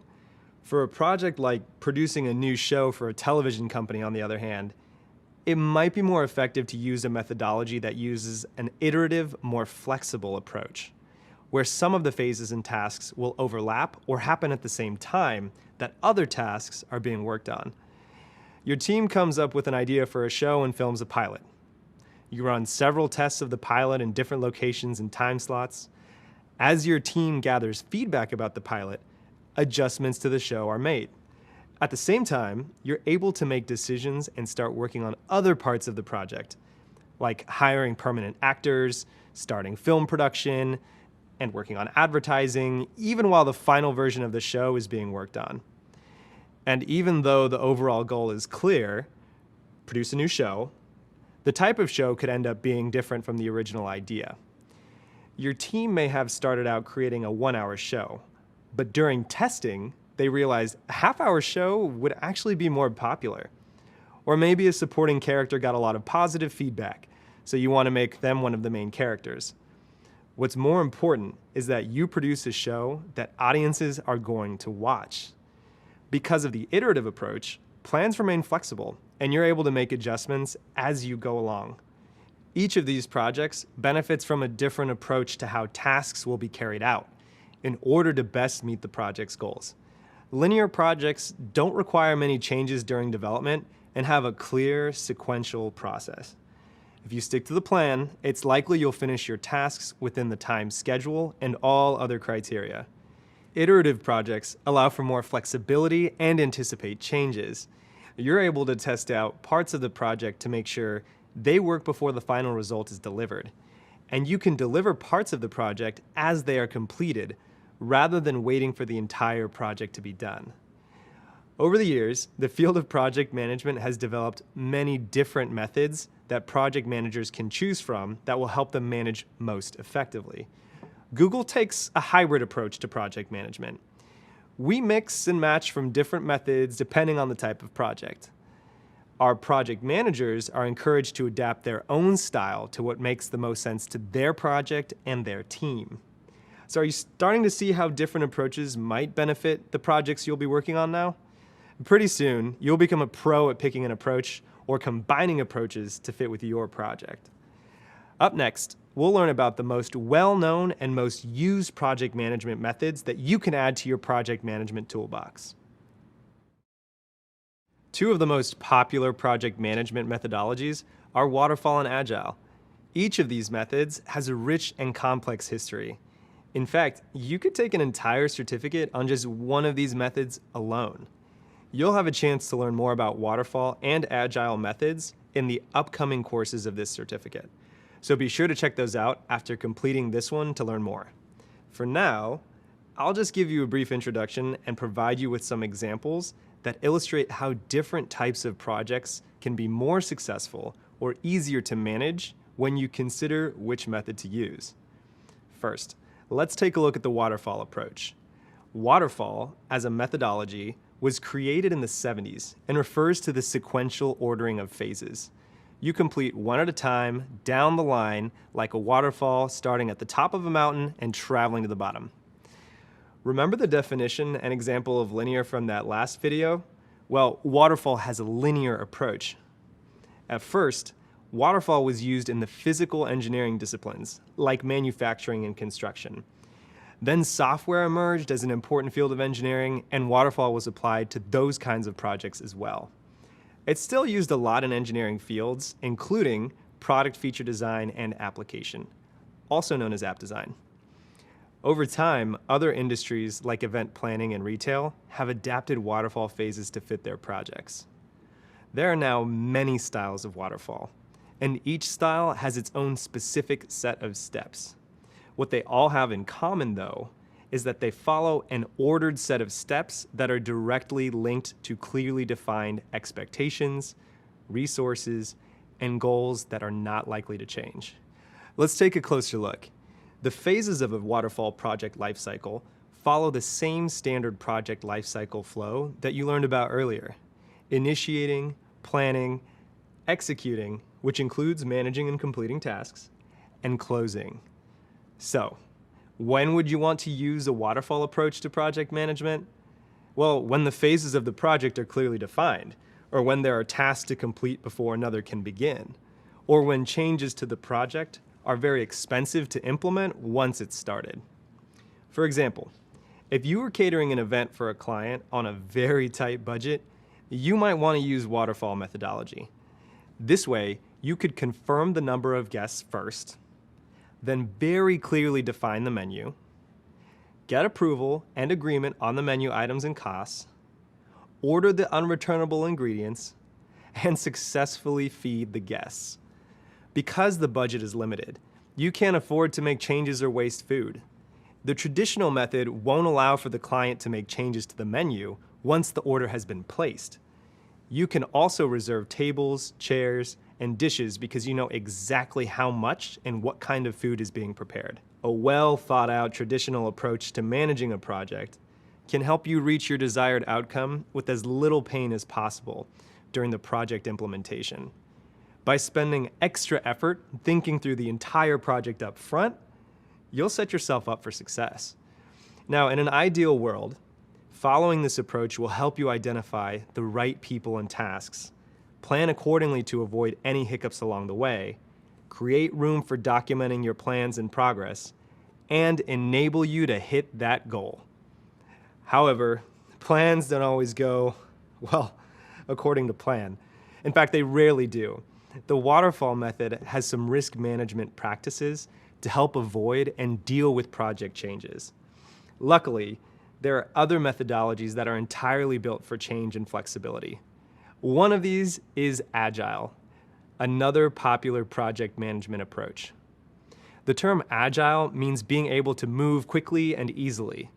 It also refers to flexibility, which means being willing and able to change and adapt. Projects that use an Agile approach often have many tasks being worked on at the same time, or in various stages of completion, which makes it an iterative approach. The concepts that shaped Agile methodology began to emerge in the 90s as a response to the growing demand for faster delivery of products, mainly software applications at that time. But it wasn't officially named Agile until 2001. The phases of an Agile project also follow the project lifecycle stages we described earlier, generally speaking.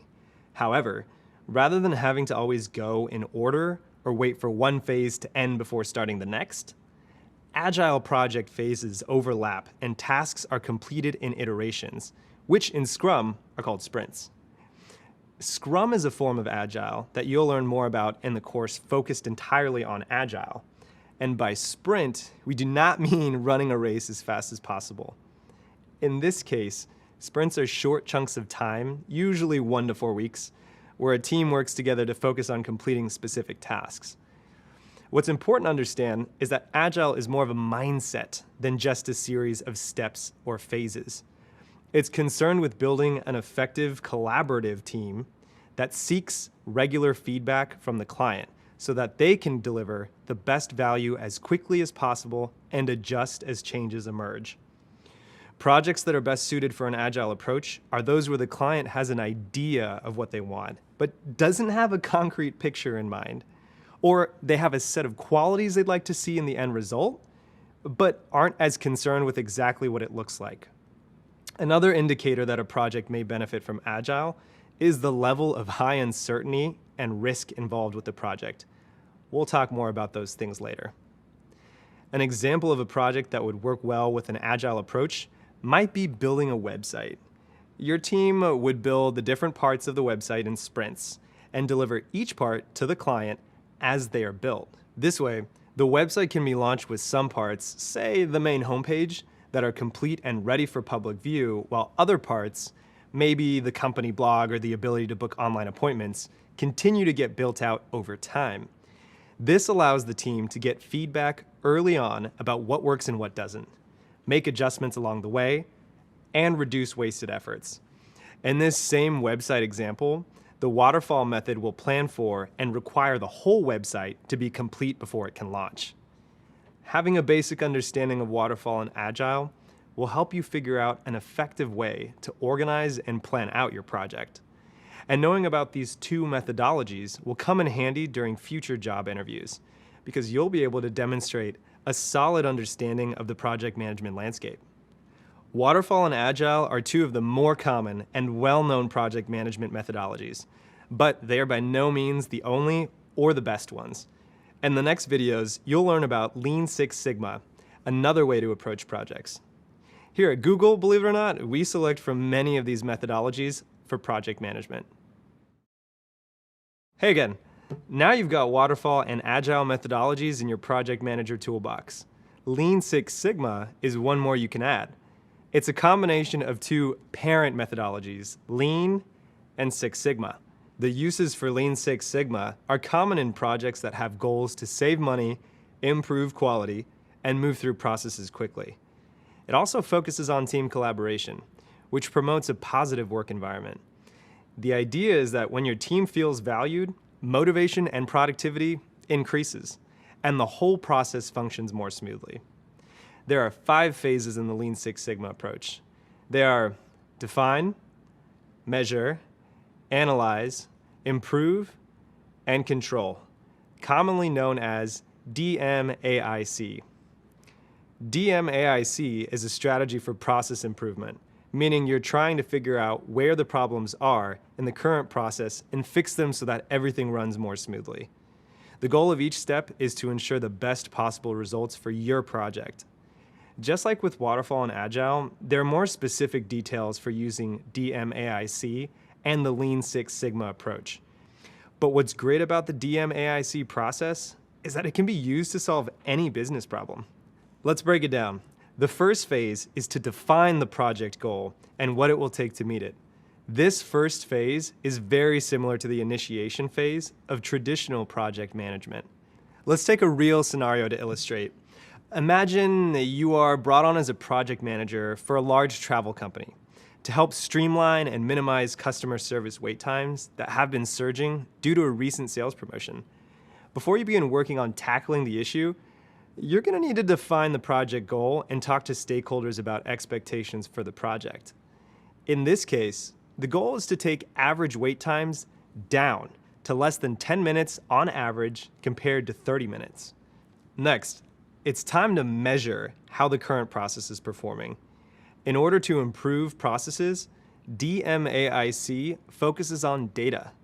Here you want to map out the current process and locate exactly where the problems are and what kind of effect the problems have on the process.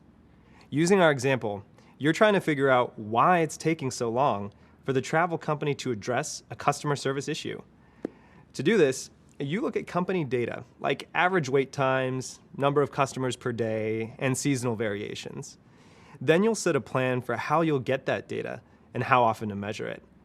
This could look something like having the company generate reports on a weekly, monthly, quarterly basis. In other situations, you might have employees or customers fill out surveys or look at inventory, shipping, and tracking records, things like that. Once you have the data and measurements, you can move on to the next phase, which is analyze. Here, you'll begin to identify gaps and issues. In our example, after mapping out the process and data points, you may see that staffing is inadequate on days where customers are the highest. Data analysis is important for project managers regardless of which method you choose, and we will learn more about that in an upcoming course. From your data, you'll have a strong understanding of causes and solutions to get to the next stage, improve.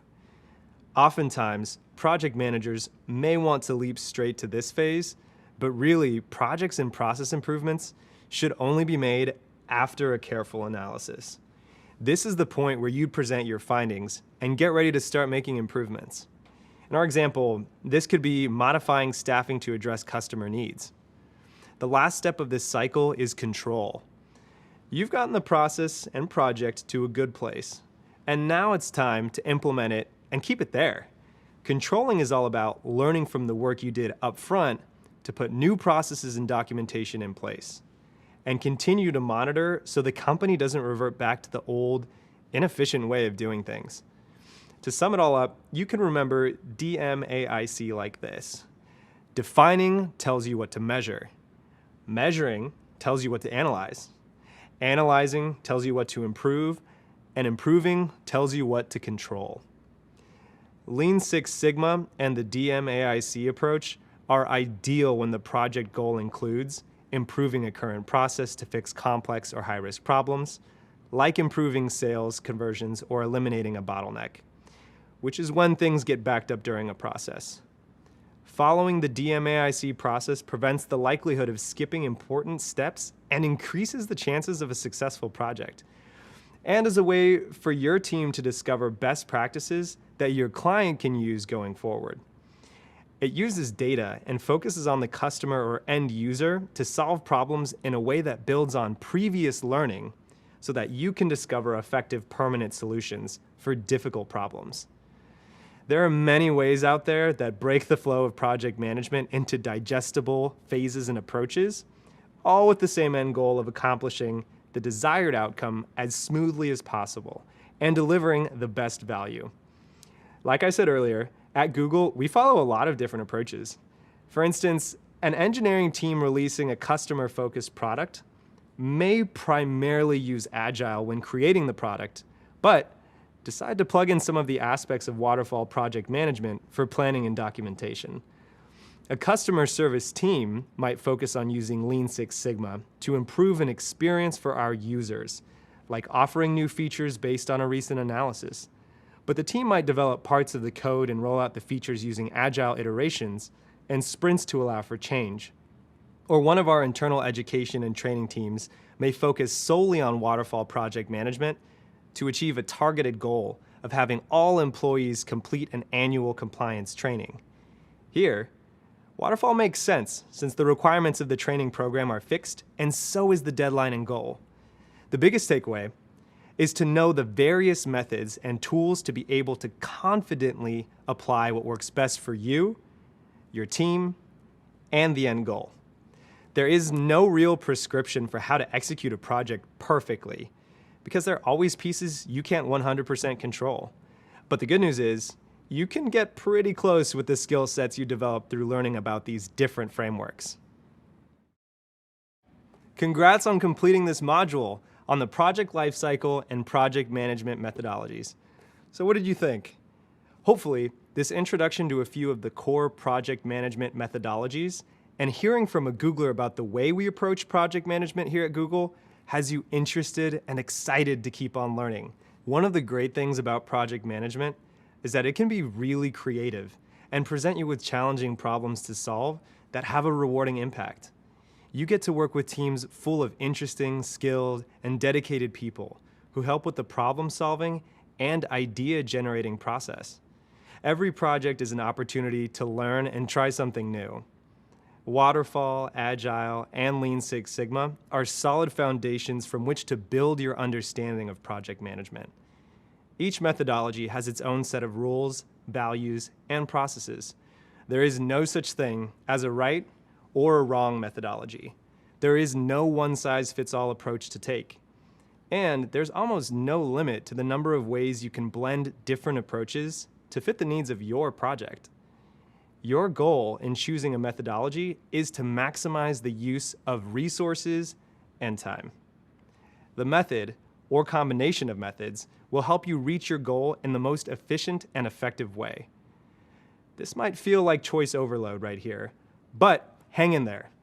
With time and practice, you'll become more comfortable with the benefits and limits of different methodologies, and you'll be able to approach your project assignments with confidence. Next, you'll build on these foundations by learning how an organization's structure and culture can impact the way you manage your project. See you soon. Hey there, how are you feeling so far? We're nearing the end of this course, and honestly, you've done a great job. Previously, we talked about the life cycle of a project, the task breakdown of phases, and some different methodologies you can use as a project manager to help ensure your project success. You also heard from my colleagues about some of the ways we manage projects at Google. Here, You'll learn about organizational structure and culture, and how they impact the way you set up and execute your project. I'll describe some common types of structures that you're likely to encounter during your project management career. You'll also learn about change management, which refers to the way you present the final project to the organization and get them to accept and implement your project outcome. These are important elements to ensure that your project is adopted and lives on. Are you ready? Let's get into these concepts. Hey again, ready to keep going? The previous videos explained that knowing what kind of organizational structure you're working in plays a major role in how you prepare for and carry out your project. An organization's structure provides the framework for accountability and communication. As the project manager, it's vital that you understand who you're reporting to on each project, and just as importantly, who the members of your team report to. Knowing the organizational structure also tells you how and where to get the resources you'll need so you can get the project done efficiently. When you understand the organization's structure, you'll be able to identify how it impacts the way you manage the project. One way organizational structure can impact the way you manage a project is by the amount of authority given to the project manager. Authority has to do with your ability to make decisions for the project that impact the organization. In some cases, you might have the authority to do things like select the vendors who provide services or goods for the project. Other times, you might have a set of vendors selected for you. Your level of authority and responsibility will vary from project to project. Another way organizational structures can impact project management is through resource availability. Managing a project is a lot easier when you know how to access the people, equipment, and budget that you need. Let's explore how different structures can affect the way you manage a project. In a classic structure, you might find yourself with less authority and a tighter scope. You may need to rely on getting approval from the appropriate managers, directors, and department heads in order to move forward and complete certain tasks. In this case, it's likely that these people are in charge of the people on your team and the resources you need. As a project manager, working in a classic structure, you may depend on the managers in your organization to approve resources. In other words, the amount of people working on your project or the budget that you have allocated to your project is decided by the leaders of your department or function. In a classic structure, you may have to go through a chain of approvals and advocate for more resources if you need them. For example, if you need a budget increase, you would report this to your manager. Then your manager might escalate this up to their management chain to get approval. That's the classic structure, a traditional top-down arrangement of employees and authority. Now, let's explore the matrix structure. The main difference with a matrix structure is that employees often have 2 or more managers or leaders they'll need to work with and update. Your team members will have their functional manager and you, the project manager. If members are working on multiple projects, they may have even more managers. This can affect your authority as a project manager, as you will need to cooperate with more than one leader in the organization. You may need to share resources and negotiate priorities. The key is to make sure you know who your stakeholders are and who controls what, since the chain of command isn't always as clearly defined as in the classic structure. Because there isn't always a clear chain of command in a matrix structure, you need to make sure you have identified and communicated with anyone you might need to report to and get approval from well before the project begins. Once this is established though, your project within a matrix structure should be able to run efficiently. Matrix structures emphasize a strong project focus from the team and the organization, so you as the project manager generally have more autonomy to make decisions and gather resources as needed. As I hope you've noticed, the way an organization is structured can have a big impact on the planning and execution of your project. Understanding all of this will help you run and manage a project much more efficiently. Next, I'll tell you about organizational culture, another factor that impacts how you manage your project. Catch you in a bit.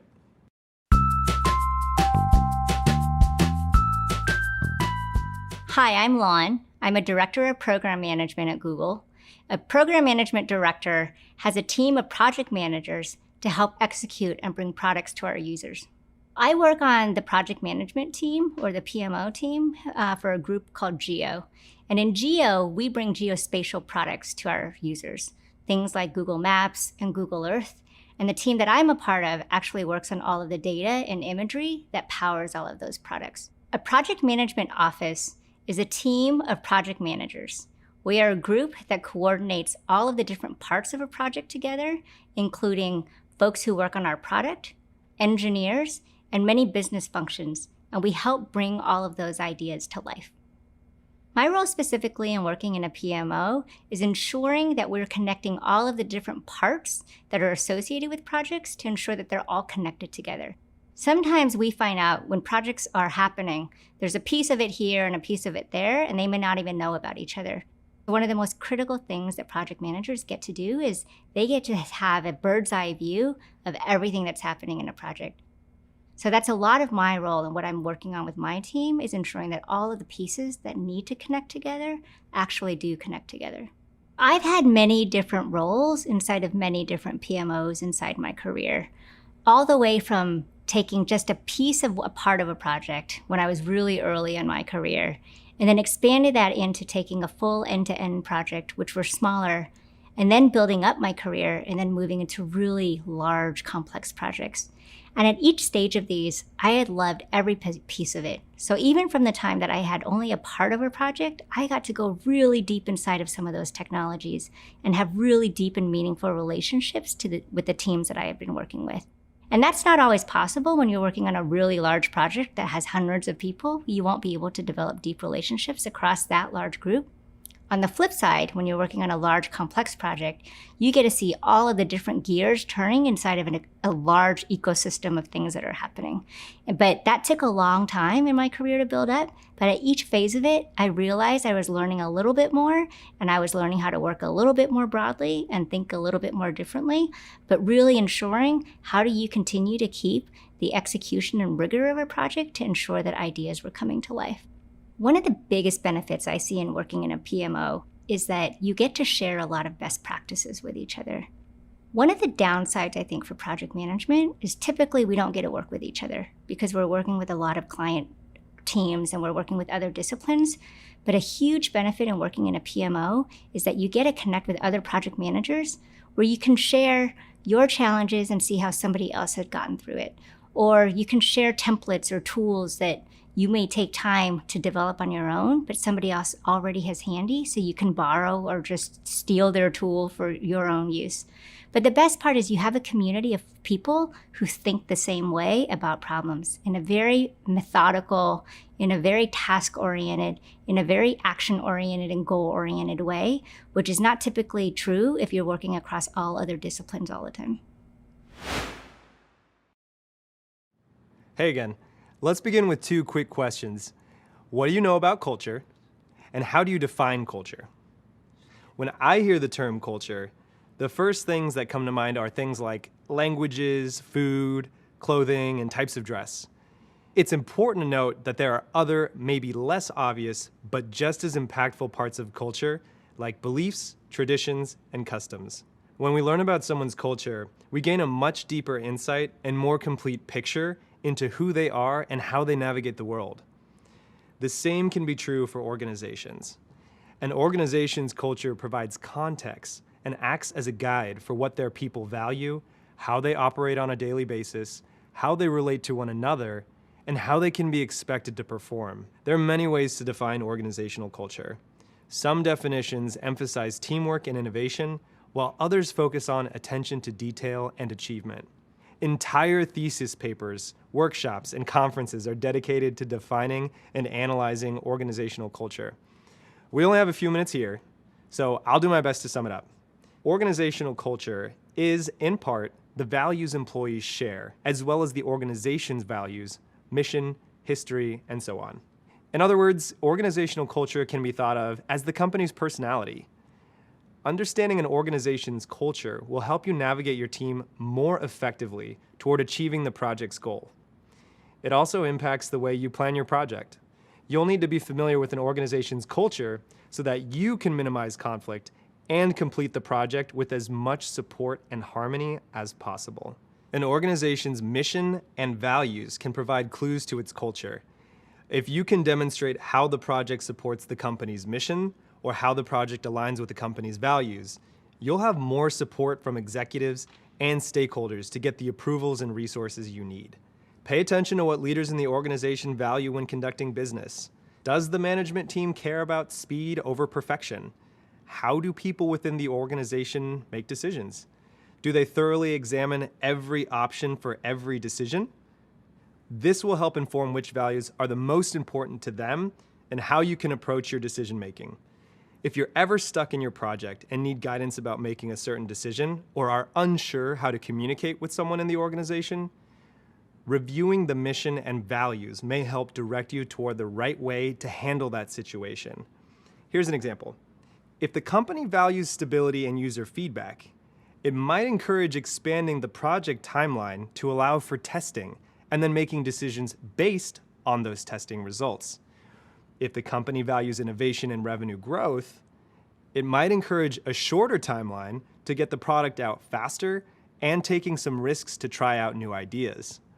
As a project manager, when you understand the different types of values and what to prioritize, you'll have an idea of how you can better prepare for conversations within the organization.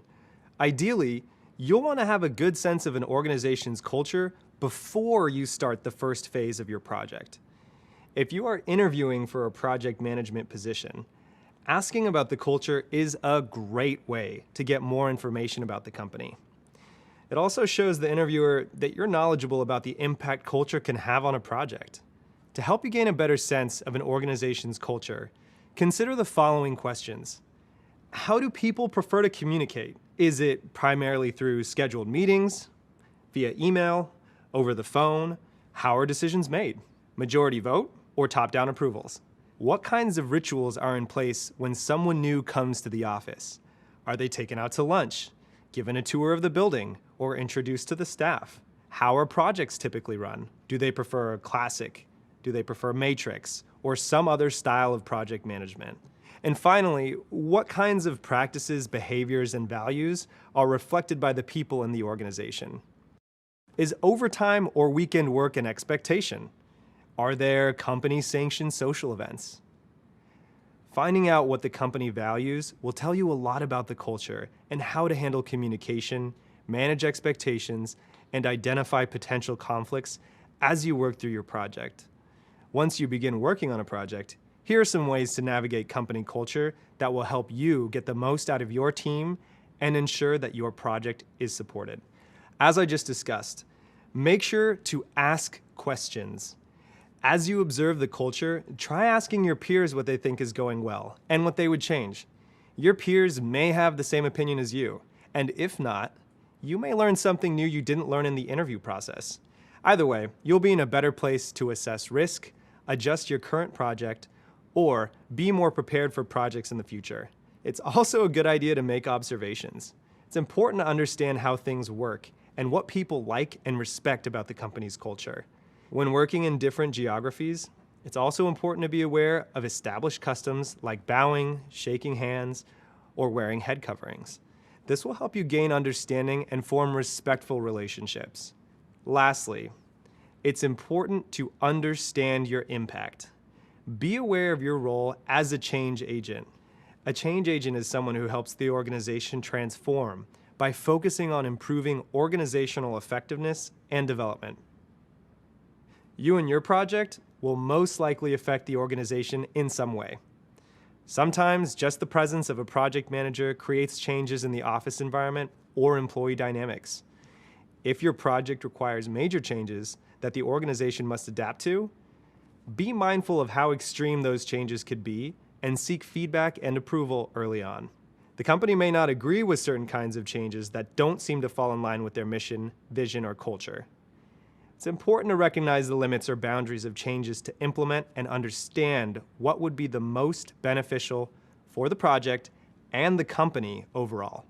As you can see, organizational culture has a strong influence over how decisions are made about the project. The way an organization is structured usually influences the type of culture that exists. So it's important to consider both structure and culture when planning and carrying out your project. Coming up, we'll talk about the way your project can create change in the workplace and how to get stakeholders and employees on board with implementing your project.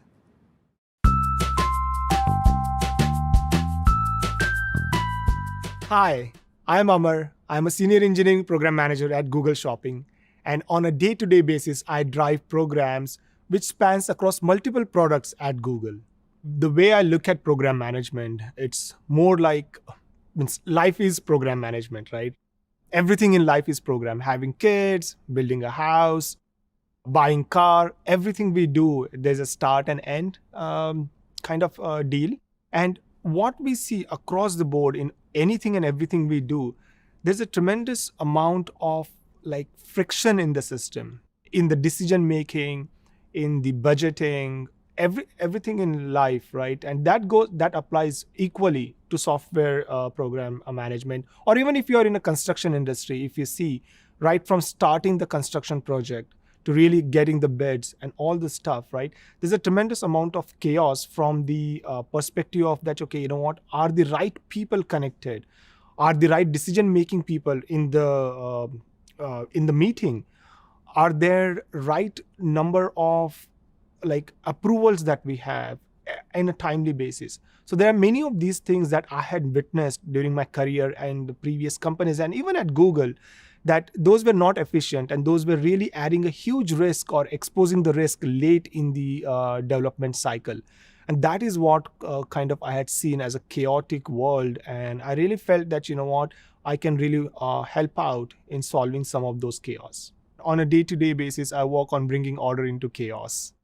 There's chaotic world out there in the software program development. So we as a program manager make sure that we bring that together. When I started my program management journey, one of the main thing what I was looking for, and thanks to the mentors, I really cherish the mentors. One of the things they taught me that, you know what, Amar, when you're coming to work every day, ask what are the top 3 challenges that you want to solve today. And to date, I always follow the thing about what are the top 3 things that I want to address today, big ones, impactful ones, as well as I also look at and also help my team understand on a weekly basis how success looks like. Every Monday morning, I'll have meeting with strategic folks, very strategic discussions on how does success looks like in this week? How would we define the week is successful? And that is how I start my week. It worked miracles in the program delivery and overall in life. So I love those aspects. Welcome back. Let's talk about change management. Sometimes the deliverable of a project is a new tool or new process that must be adopted by the organization. You've just learned that understanding organizational structure and culture will help you plan for and manage your project. It will also help you roll out changes from your project to an organization. In project management, the process of delivering your completed project and getting people to adopt it is called change management. Understanding change management can ensure that a project is completed successfully and that the organization accepts and adopts the recommendations from the project. For example, if you were launching a new time tracking system for employees, the project wouldn't be successful if the employees didn't adopt the new system. When you understand change management and your role in the process, it can ensure a smooth rollout of changes and easier adoption. Adoption is often the first step to your project having the desired impact once it goes live. So let's get started.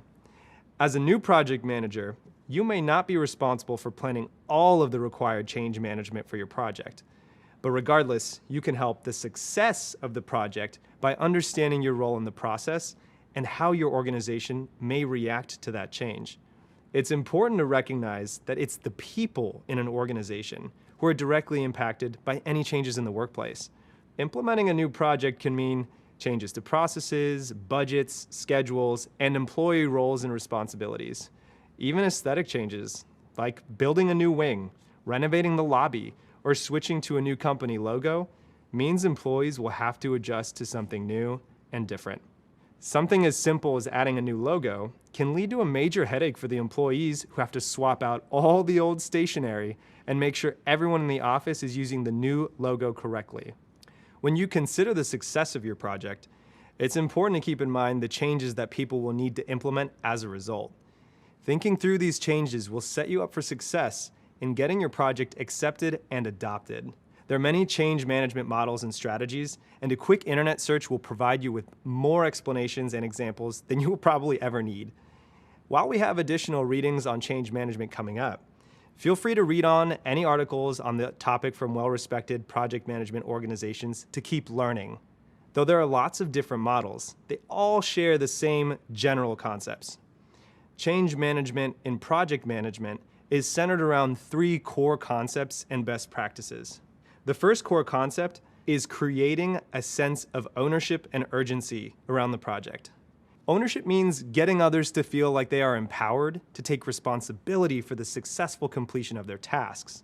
Urgency means getting them to understand that the project is important and to identify what actions need to be taken to move the project along. When team members feel a sense of ownership and urgency around a project, it increases interest, motivation, and engagement with the project outcome. Another core concept is to figure out the right combination of skills and personalities when selecting the people who will work on your team. Find people whose knowledge and skills complement one another. If your team is selected for you, see if you're able to choose who gets assigned which tasks. And if that's not possible, then it's extra important for you to find ways to connect with your team. This will get them excited about the project, so then they can be advocates for change when it's needed. One effective way of motivating your team is to communicate clearly your vision and approach for the project. Then you can share how you see everyone working together as a team to make it happen. Communicating this idea clearly allows others to share in your vision and take ownership in bringing it to life. The final core concept is that ever important one, effective communication, and I can't stress this enough.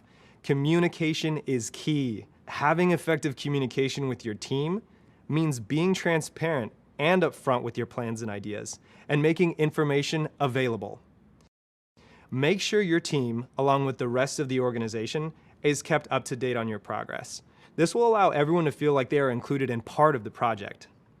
Once your project is complete, you may experience some resistance or a few roadblocks.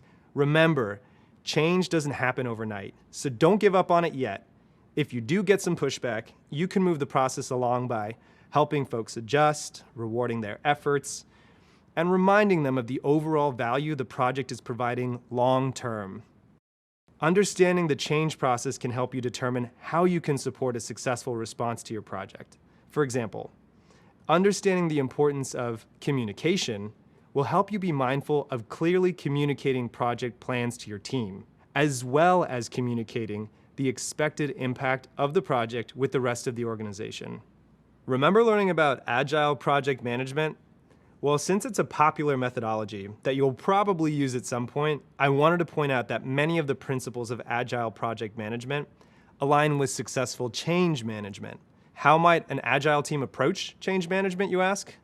Well, being receptive to change is a core value in Agile teams. So you will often find that they are in a state of evolution or are constantly adapting to change. If this seems like a lot to remember, no stress. We'll continue learning more about these concepts throughout the course. Just know, as the project manager, you can enact effective change management approaches in all of your interactions. In the next video, we'll discuss the differences between managing and participating in the process. See you soon. Hey, welcome back.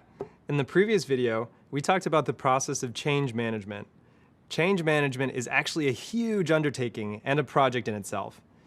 As mentioned, you may not always be responsible for leading and planning the entire end-to-end change management process. Instead, you may ask a member of the project team, your manager, or another senior leader to help take on that transition. If you are participating in change management, then someone else is responsible for successfully implementing the changes. Let's say you've just completed the project of creating the new check-in system. The project is now at the point where it needs to be installed and adopted by the organization, but you don't have the formal authority or influence to enact this change. Your role as a project manager then doesn't include getting employees to use the new system. That's someone else's job. But just because you are not the one directly calling for or leading the change, there are still ways in which you can and should participate.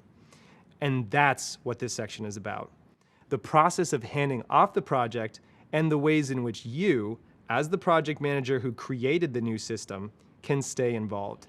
Being empathetic to the challenges of change management can help you support the process in subtle ways. In this case, participating in change management might mean communicating with employees throughout the project about how the system will provide a better experience for their customers. You support the process by providing employees with information so they feel prepared to adjust to changes once the system is ready to launch. Since participating in change management is such a big part of being a successful project manager, I want to take you through a few examples so you can see how this might play out in different types of organizations. You'll see how to combine your knowledge of organizational structure and culture to make decisions about planning for the change management process.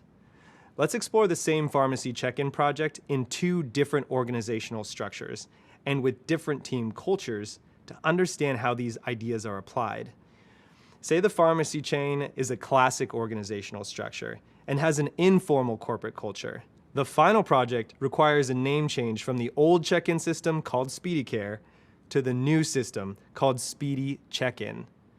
Getting this change implemented is an example of change management. As the project manager, you need to participate in the change management process by communicating the project needs through the appropriate channels. In this case, the Chief Executive Officer, or CEO, sends an email to the C-suite. Now, these are all the chief-level officers in an organization. The CEO lets them know that the name must be changed and to please inform their teams to implement the name change. Since this is a classic structure within a hierarchical organization, the budgets are managed separately, and the marketing department needs to request an extra $10,000 to change all of their printed posters for the stores. This request goes back up to the Chief Financial Officer, or CFO. There may be other cost adjustments and process changes that need to happen across the organization to ensure a successful system name change. In this instance, you may need to have multiple meetings with others to help them understand what is changing and why. Now suppose that the pharmacy chain is a matrix organization structure and has a formal corporate culture. What does change management look like in this scenario? Well, you might meet with representatives from marketing and technology to explain the overall budget impact for all the necessary changes. With the formal culture, you might write a document that describes all budget, timeline, and training impacted by the name change. Then you might circulate that document to get feedback and alignment from all the stakeholders and share that feedback with the CEO so they can understand the full scope of the name change. The feedback and alignment from the stakeholders will tell the CEO how the change management process went. Did everyone agree on the implications? Was the feedback positive or was there resistance? Then, when the CEO needs to communicate the name change to the entire organization, she may have someone on her team write up a formal memo that describes why the name change needs to happen and share out the memo to her staff and their teams. Keep in mind, these are just examples, and every organization's structure, team culture, and change management processes are going to be different. But understanding this framework can help you navigate how to effectively participate in and support change management. This understanding can allow you to ask yourself questions that will inform change management, such as how will the organization react to change? Which influencers can affect change? What are the best means of communication? What change management practices will lead to the successful implementation of my project, and so on. The answers to these questions will help you prepare for a variety of possible scenarios and craft solutions to effectively support the adoption of your project. They will also help you navigate possible challenges along the way and lead your project through a successful change management process. I know this is a lot, but you're doing a great job. We'll continue to talk about these concepts throughout the course, so no sweat if you're still processing all this new information. See you in a bit. Hi, I'm Lon Harmon, and I'm a Program Management Director here at Google. During my career journey here, I've supported products like Google Maps and Google Earth, and I've had a ton of fun creating maps for our users. Earlier in my career, I held many different roles that were not project management jobs: bussing tables at a chain restaurant, interning at the Forest Service, and working as a business analyst, and I was even a software engineer. My journey into project management has not been the most straightforward, but it has been fulfilling. Your career journey will be a unique one as well. Once you complete the project management program, you'll have a new set of skills and knowledge that hiring managers look for in project managers. Deciding what you'd like to do with all that new knowledge is an exciting prospect. And the great thing about project management is that it's a life skill that's useful at almost any organization. Wherever your interests lie, whether that's gaming or biotech or something totally different, there's a good chance that your desired industry needs project managers. Finding the right job takes effort, consistency, and a little expert advice to help you along the way. And that's why I'm here. Throughout the program, there will be a collection of career-based videos included to help you find your next opportunity in project management.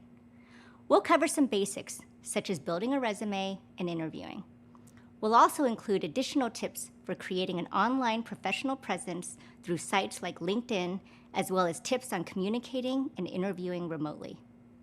While you can find a lot of general job search and career information online, the purpose of these videos is to give you insight into specific industry-relevant information as it relates to project management.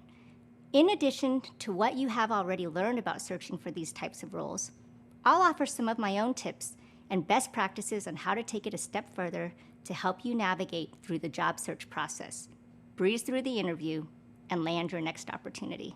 Sounds exciting, right? Enjoy the rest of the content, and I'll see you soon.